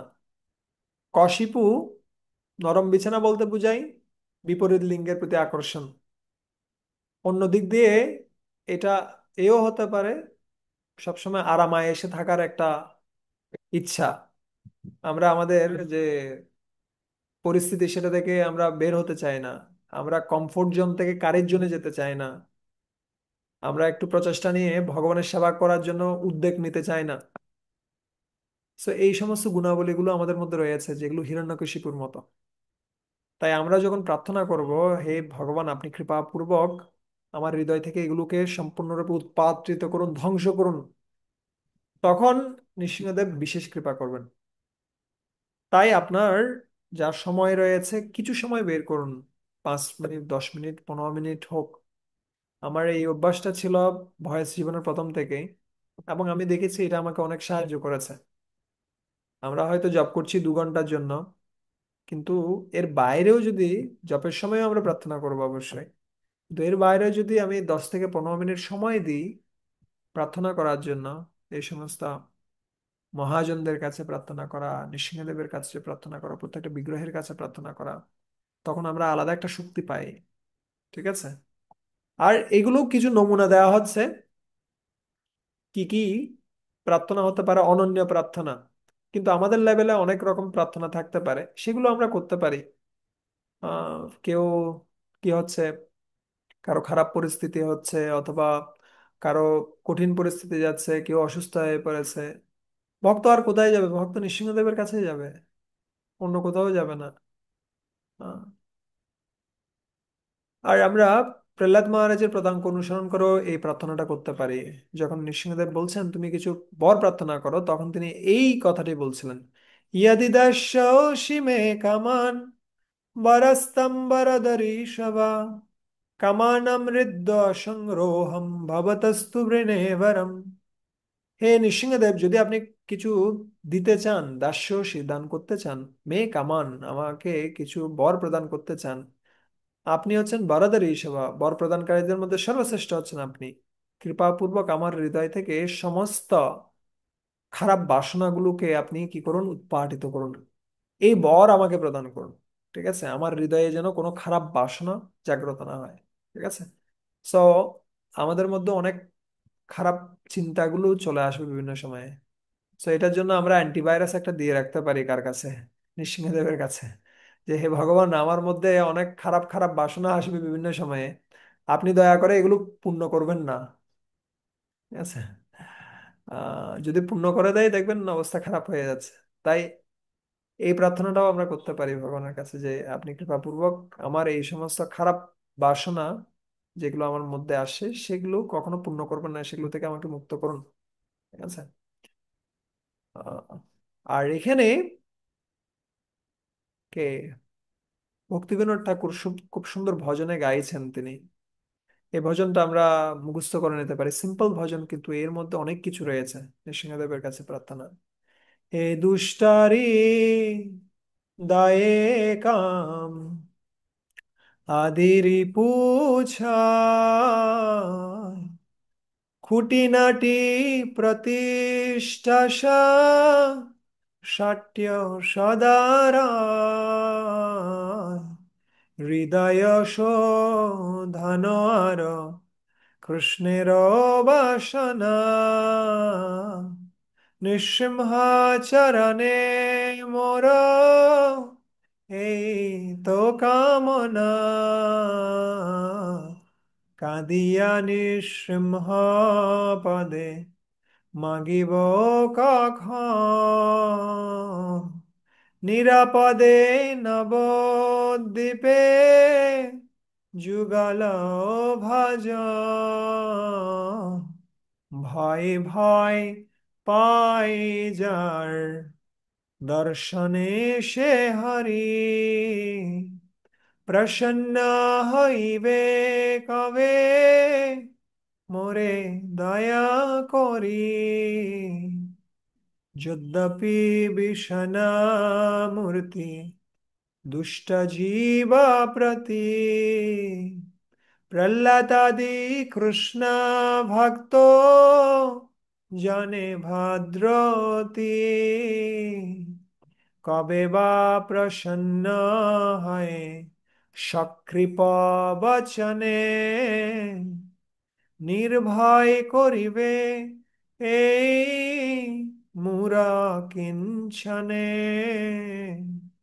স্বচ্ছন্দে বৈশাহে বৎস শ্রী গৌরাঙ্গ ধামে যুগলা ভজন হাউ রতি হাউ নামে মম ভক্ত কৃপা বলে বিঘ্ন যাবে দূর শুদ্ধ চিত্তে ভজ রাধা কৃষ্ণ রসপো এই বলে কবে মোরা মস্তক উপর শিয়া শ্রী চরণ হর্ষে ধরিবে ঈশ্বর অমনি যুগলা প্রেমা সত্যিকাবিকারে ধরাই লুটাবো আমি সে নৃসিংহদ্বারে। নৃসিংহদেবের কাছে প্রার্থনা করছেন ভক্তিবিনোদ ঠাকুর খুব সুন্দর ভাবে, যে এই হৃদয়টা, এটা দুষ্ট হৃদয়, সেখানে কাম ক্রোধ এই ছয়টা রিপু অবস্থান করছে। আর সাথে খুঁটিনাটি প্রতিষ্ঠা, সাট্য, আহ সাট্য মানে আছে প্রতারণা, আচ্ছা কপটতা, এই সমস্ত কিছু অবস্থান করছে। তাই আমি এসেছি হে নৃসিংহদেব আপনার কাছে কিসের জন্য? হৃদয় শোধন আর কৃষ্ণের বাসনা, একদিকে আমার হৃদয়টা পবিত্র হবে, আর আমি যেন শ্রীকৃষ্ণের চরণ প্রাপ্ত হতে পারি, এটাই হচ্ছে আমার কামনা। নৃসিংহ চরণে মোর এই তো কামনা। আমরা নৃসিংহদেবের পূজা করছি মানে হচ্ছে আমাদের ইষ্টদেব কিন্তু নৃসিংহদেব নন। আমাদের ইষ্টদেব হচ্ছে গৌরনীতাই, আমাদের ইষ্টদেব হচ্ছে কে? রাধা কৃষ্ণ, তারা হচ্ছেন আমাদের ইষ্টদেব। কিন্তু নৃসিংহদেব তিনি বিশেষভাবে আমাদেরকে সহায়তা প্রদান করবেন যেন আমাদের হৃদয়ের যে সমস্ত অনর্থগুলো রয়েছে সেগুলো যেন দূরীভূত হয়। আচ্ছা, এটা হচ্ছে আমাদের মনোভাব। আচ্ছা, কাঁদিয়া নৃসিংহপদে মাগিব কখন, নিরাপদে নবদ্বীপে যুগল ভজন। সো আমি কখন নৃসিংহদেবের কাছে ক্রন্দন করে প্রার্থনা করতে পারবো কিসের জন্য? যেন আমি নিরাপদ ভাবে, খুব ভালোভাবে যেন আমি কি করতে পারি? রাধা কৃষ্ণের পূজা করতে পারি।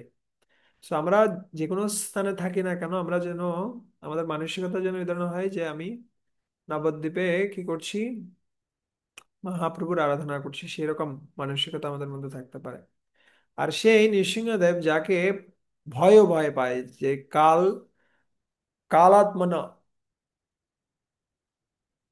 স্বয়ং কালের দ্বারা পরিচালিত হচ্ছে সমস্ত জগৎ, কিন্তু সেই কাল যাকে ভয় পায় সে হচ্ছে গিয়ে নৃসিংহদেব। তিনি কখন আমার প্রতি প্রসন্ন হবেন এবং আমাকে দয়া করবেন? এবং যদিও তিনি দুষ্ট জীবদের প্রতি অত্যন্ত ভীষণ মূর্তি, অত্যন্ত কঠোর, কিন্তু তিনি প্রহ্লাদ আদি ভক্তদের জন্য অত্যন্ত ভদ্র। এবং এটা কূপ হবে না, এটা কৃপ হবে, কৃপ। কখন নৃসিংহদেব তিনি কৃপা পরবশ হয়ে আমার উপরে, তিনি কখন আমাকে বলবেন, নির্ভয় করবেন? কি বলবেন তিনি? স্বচ্ছন্দে বৈশ, হে বৎস তুমি আমার এখানে বসো ভালোভাবে, তোমার কোনো চিন্তা নেই, স্বচ্ছন্দে বৈশ হে বৎস শ্রী গৌরাঙ্গ ধামে, এই নবদ্বীপ ধামে তুমি অবস্থান করো, কোনো সমস্যা নেই। যুগল ভজন হও, রতি হও নামে, তোমার শ্রী শ্রী রাধা কৃষ্ণের প্রতি কি হোক? যুগল ভজন হোক, আর তোমার হরিনামে রতি হোক। মম ভক্ত কৃপা বলে বিঘ্ন যাবে দূর, আমার ভক্তের কৃপায়, প্রহ্লাদ মহারাজের কৃপায় এবং অন্যান্য সমস্ত ভক্তদের কৃপায় তোমার সমস্ত বিঘ্ন দূরে চলে যাবে, আর তুমি খুব শুদ্ধ চিত্তে কি করতে পারবে? আহ রাধা কৃষ্ণের সেবা করতে পারবে। ঠিক আছে?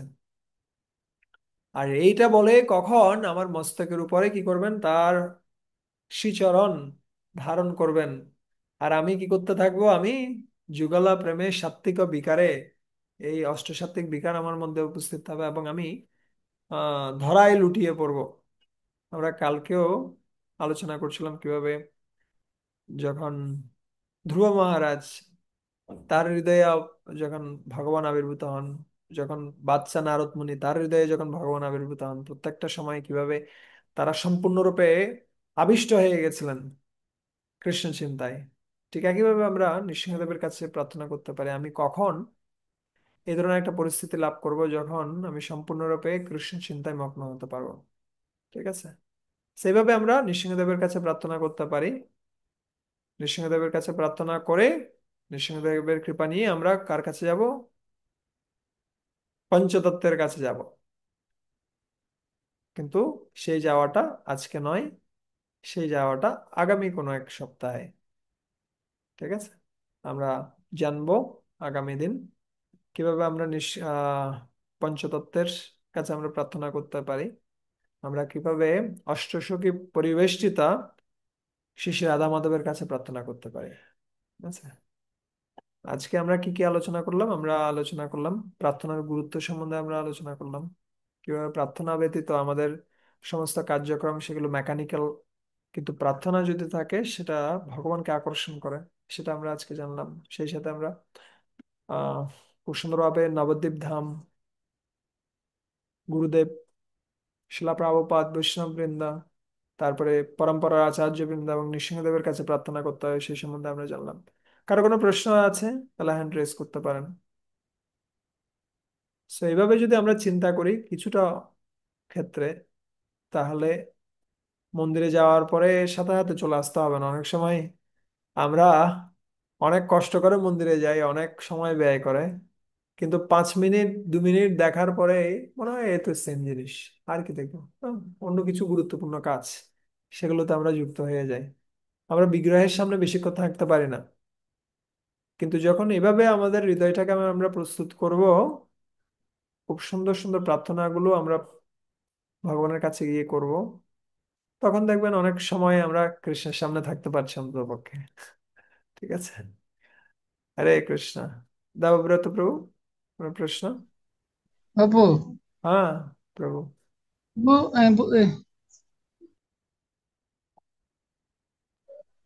হ্যাঁ বলুন। প্রভু ওই শুনতে পাচ্ছেন? হ্যাঁ শুনতে পাচ্ছি। ও হরে কৃষ্ণ প্রভু, দণ্ডবত প্রণাম। প্রণাম। প্রভু, আসলে আমার এমনিতেই তো প্রার্থনা করি ভগবানের কাছে, কিন্তু দেখা গেছে যে প্রভু ইদানিং ইদানিং না, এটা অনেকদিন ধরে, কিন্তু ইদানিং একটু বেশি হয়। যেমন দেখা গেছে যে আপনার এই যখন আমি 4টা বাজে ঘুম থেকে উঠি মঙ্গলতে যাব, তখন দেখা গেছে যে 4টা বাজে ঘুম থেকে উঠে দেখা গেছে যে এমনিতেই সারাদিন তেমন কোনো সমস্যা হয় না, কিংবা রাত্রে ঘুমাতে যাওয়ার আগে তো কোনো সমস্যা হয় না। শোনা যাচ্ছে না আপনার কথা, ভিডিও অফ করে কথা বলেন। দেখা গেছে যখন 4টা আপনি সংক্ষেপে উপস্থাপন করেন, কিন্তু আপনার ভিডিও, আপনার কথাগুলো আসতেছে না। Network disturb.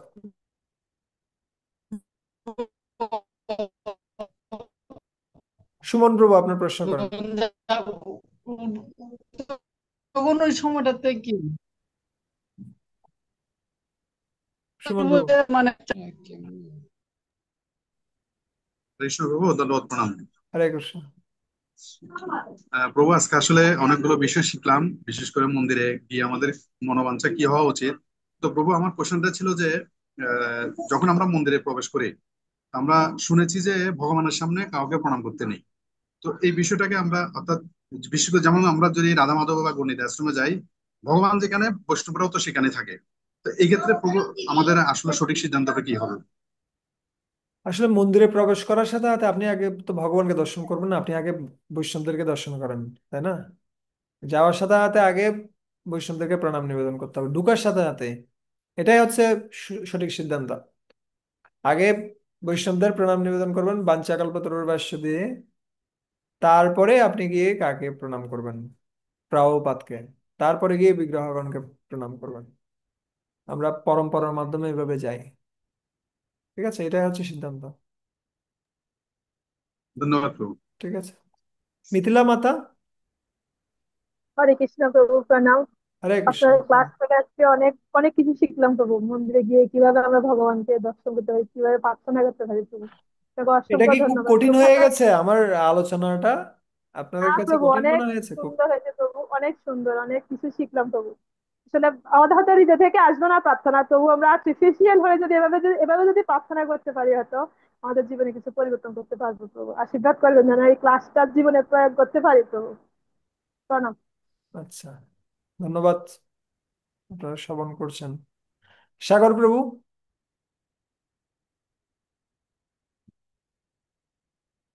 আনমিউট করুন।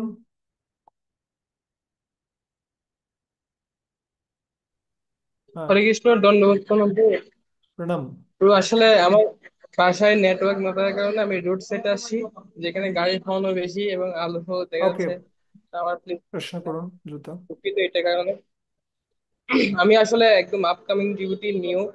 তো আমি ফার্স্ট যখন মন্দিরে যেতাম তখন, এখন ফিল হচ্ছে আর কি, খুব সেন্টিংটা অনেক ভালো করতাম, অনেক ভালো হতো, এবং সাধু সঙ্গে থাকতেও অনেক ভালো লাগতো, আনন্দ ফিল হতো। কিন্তু আস্তে আস্তে আসার পরে এখন, মানে বিভিন্ন এক্সাম এবং আর্থিক চিন্তা ভাবনা, এই অবস্থায় এসে বুঝতে পারছি আর কি, আমার ভক্তি একটু লো হয়েছে। এরকম ফিল হচ্ছে আর কি। তো এবং ভগবানের সামনে আমি আমার অবস্থানের সাথে প্রার্থনা করা হচ্ছে কি জড়জাগতিক ম্যাটেরিয়াল প্রার্থনাটাই হচ্ছে আমার এখন করা হচ্ছে।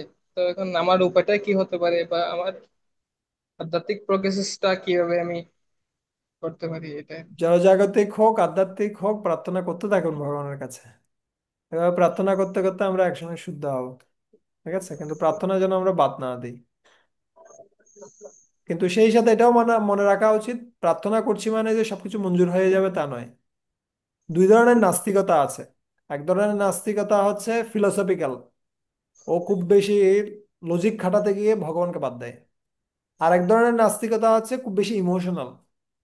ইমোশনাল কি, আমি যখন কোনো কিছু পাবো তখন আমি বুঝবো যে ভগবান আছেন। এটা বিভিন্ন সময় ঘটে, মানুষ যখন শুধুমাত্র চাওয়া পাওয়ার জন্য ভগবানের কাছে যায়, অথবা এটাও ভালো, খারাপ নয়, এটাও ভালো। কিন্তু যখন আপনি পাবেন না কোনো কারণে, ভগবান কিন্তু সবকিছু দিবেন তা নয়। যেটা আপনার কর্মে আছে এবং আপনি যেটা পেলে সত্যিকার অর্থে আপনার ভালো হবে, সেটা ভগবান দিবেন, এবং সেই সাথে আপনার প্রচেষ্টা কি সেটাও ভগবান দেখবেন। আচ্ছা, তো আপনি চাইতে পারেন ভালো, কিন্তু না পেলে যেন আমরা ভক্তি থেকে সরে না যাই, সেরকম মানসিকতা আমাদের মধ্যে রাখা উচিত। এটা কি নয়, এটা লেনদেন নয়, এটা আবদার।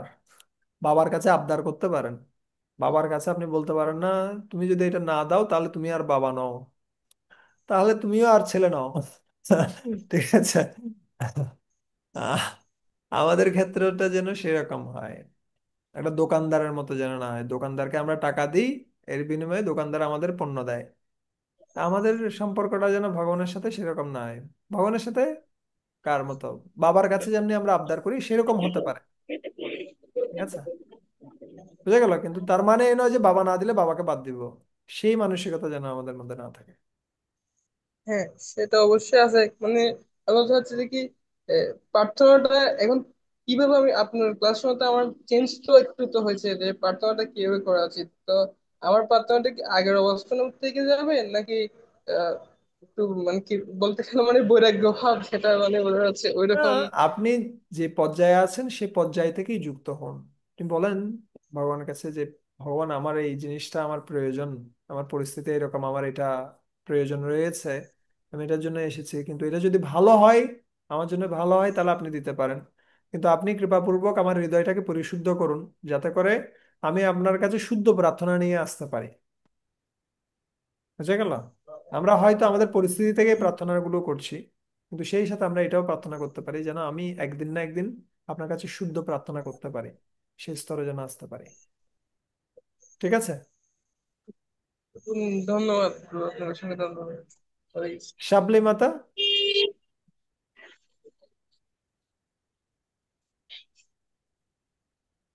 হরে কৃষ্ণ।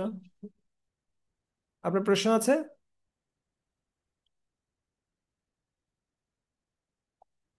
দেবব্রত প্রভু, আপনি ভিডিও অফ করে বলুন আপনার, তো এত এখন এখন মনে মিস্টেক হয় করে। এখন শুনতে সিম্পল পাবেন এক মনে হয় কথায় নাকি? বলেন, এত বিশাল তো নয়। যে বলছিলাম যে আপনার ওই মানে 4টার দিকে যখন ঘুম থেকে উঠি, হুম। তখন মানে মঙ্গলতে যাব, তখন তো পরিবেশ নীরব থাকে, তো এখন মানে বিভিন্ন ধরনের অনৈতিক চিন্তা চেতনা সৃষ্টি হয়ে যায় মনের মধ্যে, অনেক সময় আরো বিভিন্ন ধরনের অনৈতিক কর্মকাণ্ডে জড়িয়ে পড়ি। তো আসলে এই পরিস্থিতি থেকে আসলে কিভাবে এখন উত্তরণ পাওয়া যায় বলুন? একা থাকবেন না, ভক্তদের সাথে থাকুন। এখন তো যদি আপনার আমার এইরকম সাথে মানসিকতা একজন গুলো আসছে, তাহলে একা থাকা যাবে না। যাদের আমি মন তো আপনার নিয়ন্ত্রিত, একজন তাদের বন্ধু ক্ষেত্রে থাকি। কি করা যেতে পারে? হুম।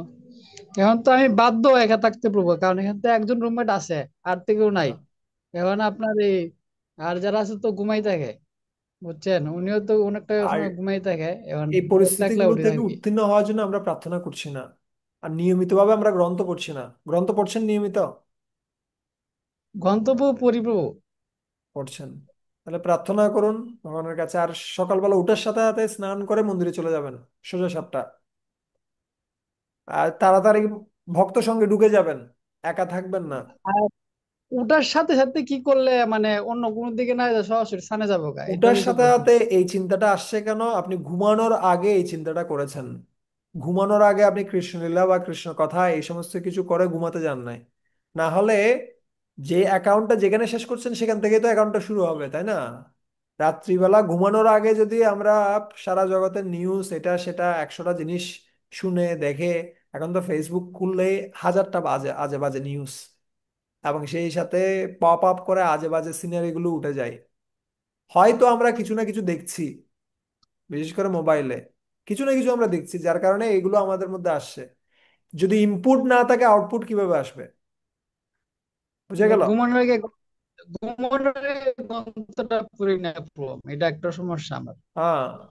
ঘুমানোর আগে গন্ত আর পড়তে হবে। দিনের বেলায়ও কখনো কি কতটুকু করা সময় পড়তে যাবে হবে না, প্রভু? আমাদের যে ডিভাইস গুলো রয়েছে সেই ডিভাইস গুলো এমন ভাবে ব্যবহার করতে হবে যেন সেই ডিভাইস গুলো আমাদেরকে ব্যবহার না করে। আপনি ব্রহ্মচারী হন, গৃহস্থ হন, কোনো ডিভাইসে বিষয় না, প্রভু আসলে সমস্যা না। কিন্তু আসলে কোনো প্রভু না কোনো ব্যাপারটা ইনপুট হচ্ছে যে পড়ছে। অনেক সময় আমরা ইনপুট অফিসিয়াল না লেভেলে পড়লে আউটপুট হওয়ার কোনো কথা নেই। মহিলাদের সাথে, হ্যাঁ, মহিলাদের সাথে কাজ করতে হয়, ওইগুলো অনেকটা এফেক্ট করে আমাদের উপরে। এই এফেক্টটা আচ্ছা। অনেকটা বড় একটা এফেক্ট, এটা আমি বুঝতে পারি। তো আসলে ঘুমানোর আগে গ্রন্থটা পড়তে হবে। কতটুকু সময় পড়তে হবে প্রভু? ঠিক আছে, ইনপুটটা বেশি প্রভু বেশি দেন ঘুমানোর আমি আগে হ্যাঁ, বুঝি। কতটুকু সময় গ্রন্থ পড়বো ঘুমানোর আগে? কতটুকু সময় গ্রন্থ পড়বো এটা তো আমি বলতে পারছি না, আপনি যতটুকু সময় বেশি পারেন। কতটুকু সময়? কোন গ্রন্থটা পড়বো? লীলা পুরুষোত্তম? হ্যাঁ, লীলা পুরুষোত্তম পড়েন। আচ্ছা, আর তো কিছু, আর কিছু করতে হবে? আর কিছু করতে হবে সেটা আপনি প্রার্থনা করেন, তাহলে জানতে পারবেন। আচ্ছা, ঠিক আছে প্রভু। ঠিক আছে, ধন্যবাদ আপনার স্বীকারোক্তির জন্য। এই আচ্ছা, প্রার্থনাগুলো গিয়ে বিগ্রহের কাছে করেন, গোস্বামীদের কাছে করেন, আমাকে রক্ষা করুন, আমি বিভিন্ন প্রকার চোর ডাকাতের দ্বারা আক্রান্ত, আমাকে রক্ষা করুন। ছবি মাতা, আপনার প্রশ্ন? হরে কৃষ্ণ প্রভু। হরে কৃষ্ণ। আপনার শ্রীচরণে প্রণাম প্রভু। প্রণাম। প্রভু, আপনি যে প্রথমে বললেন এই তুলসী দাস বা সুরসেন, হুম। সুরসেন কি বিল্বমঙ্গল ঠাকুর? না না, এটা আরেকজন, সুরদাস, সুরদাস। সুরদাস মানে যিনি বলতে পারেন যে চোখ অন্ধ হইও যে ঠাকুর কি কি পরেছে, কি কাপড় পরেছে, তো উনি বিল্বমঙ্গল ঠাকুর না? বিল্বমঙ্গল ঠাকুর আলাদা ছিলেন, সুরদাস আলাদা ছিলেন, ওনারা আলাদা আলাদা। ও আচ্ছা প্রভু, আচ্ছা প্রভু, হরে কৃষ্ণ। ঠিক আছে। শাবলি মাতা, আপনি হ্যান্ড রেজ করছেন কিন্তু আপনি কিছু বলছেন না। ঠিক আছে, তাহলে আমরা এখানেই রাখছি। ধন্যবাদ। আমি আমার যা কি রয়েছে, অভিজ্ঞতা রয়েছে সে অনুসারে আমি বলার চেষ্টা করলাম।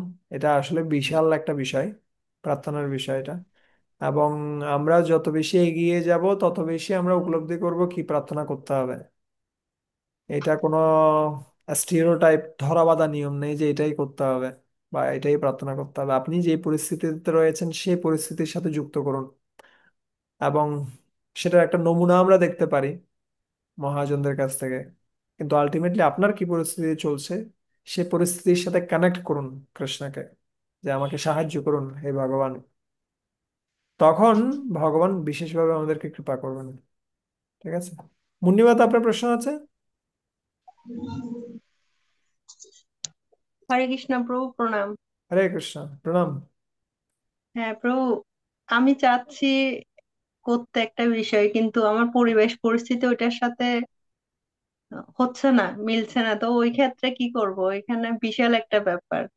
তা আমি জানি যে হচ্ছে না, কিন্তু আমার পক্ষে এটা করা অসম্ভব, কিন্তু আমি চাচ্ছি।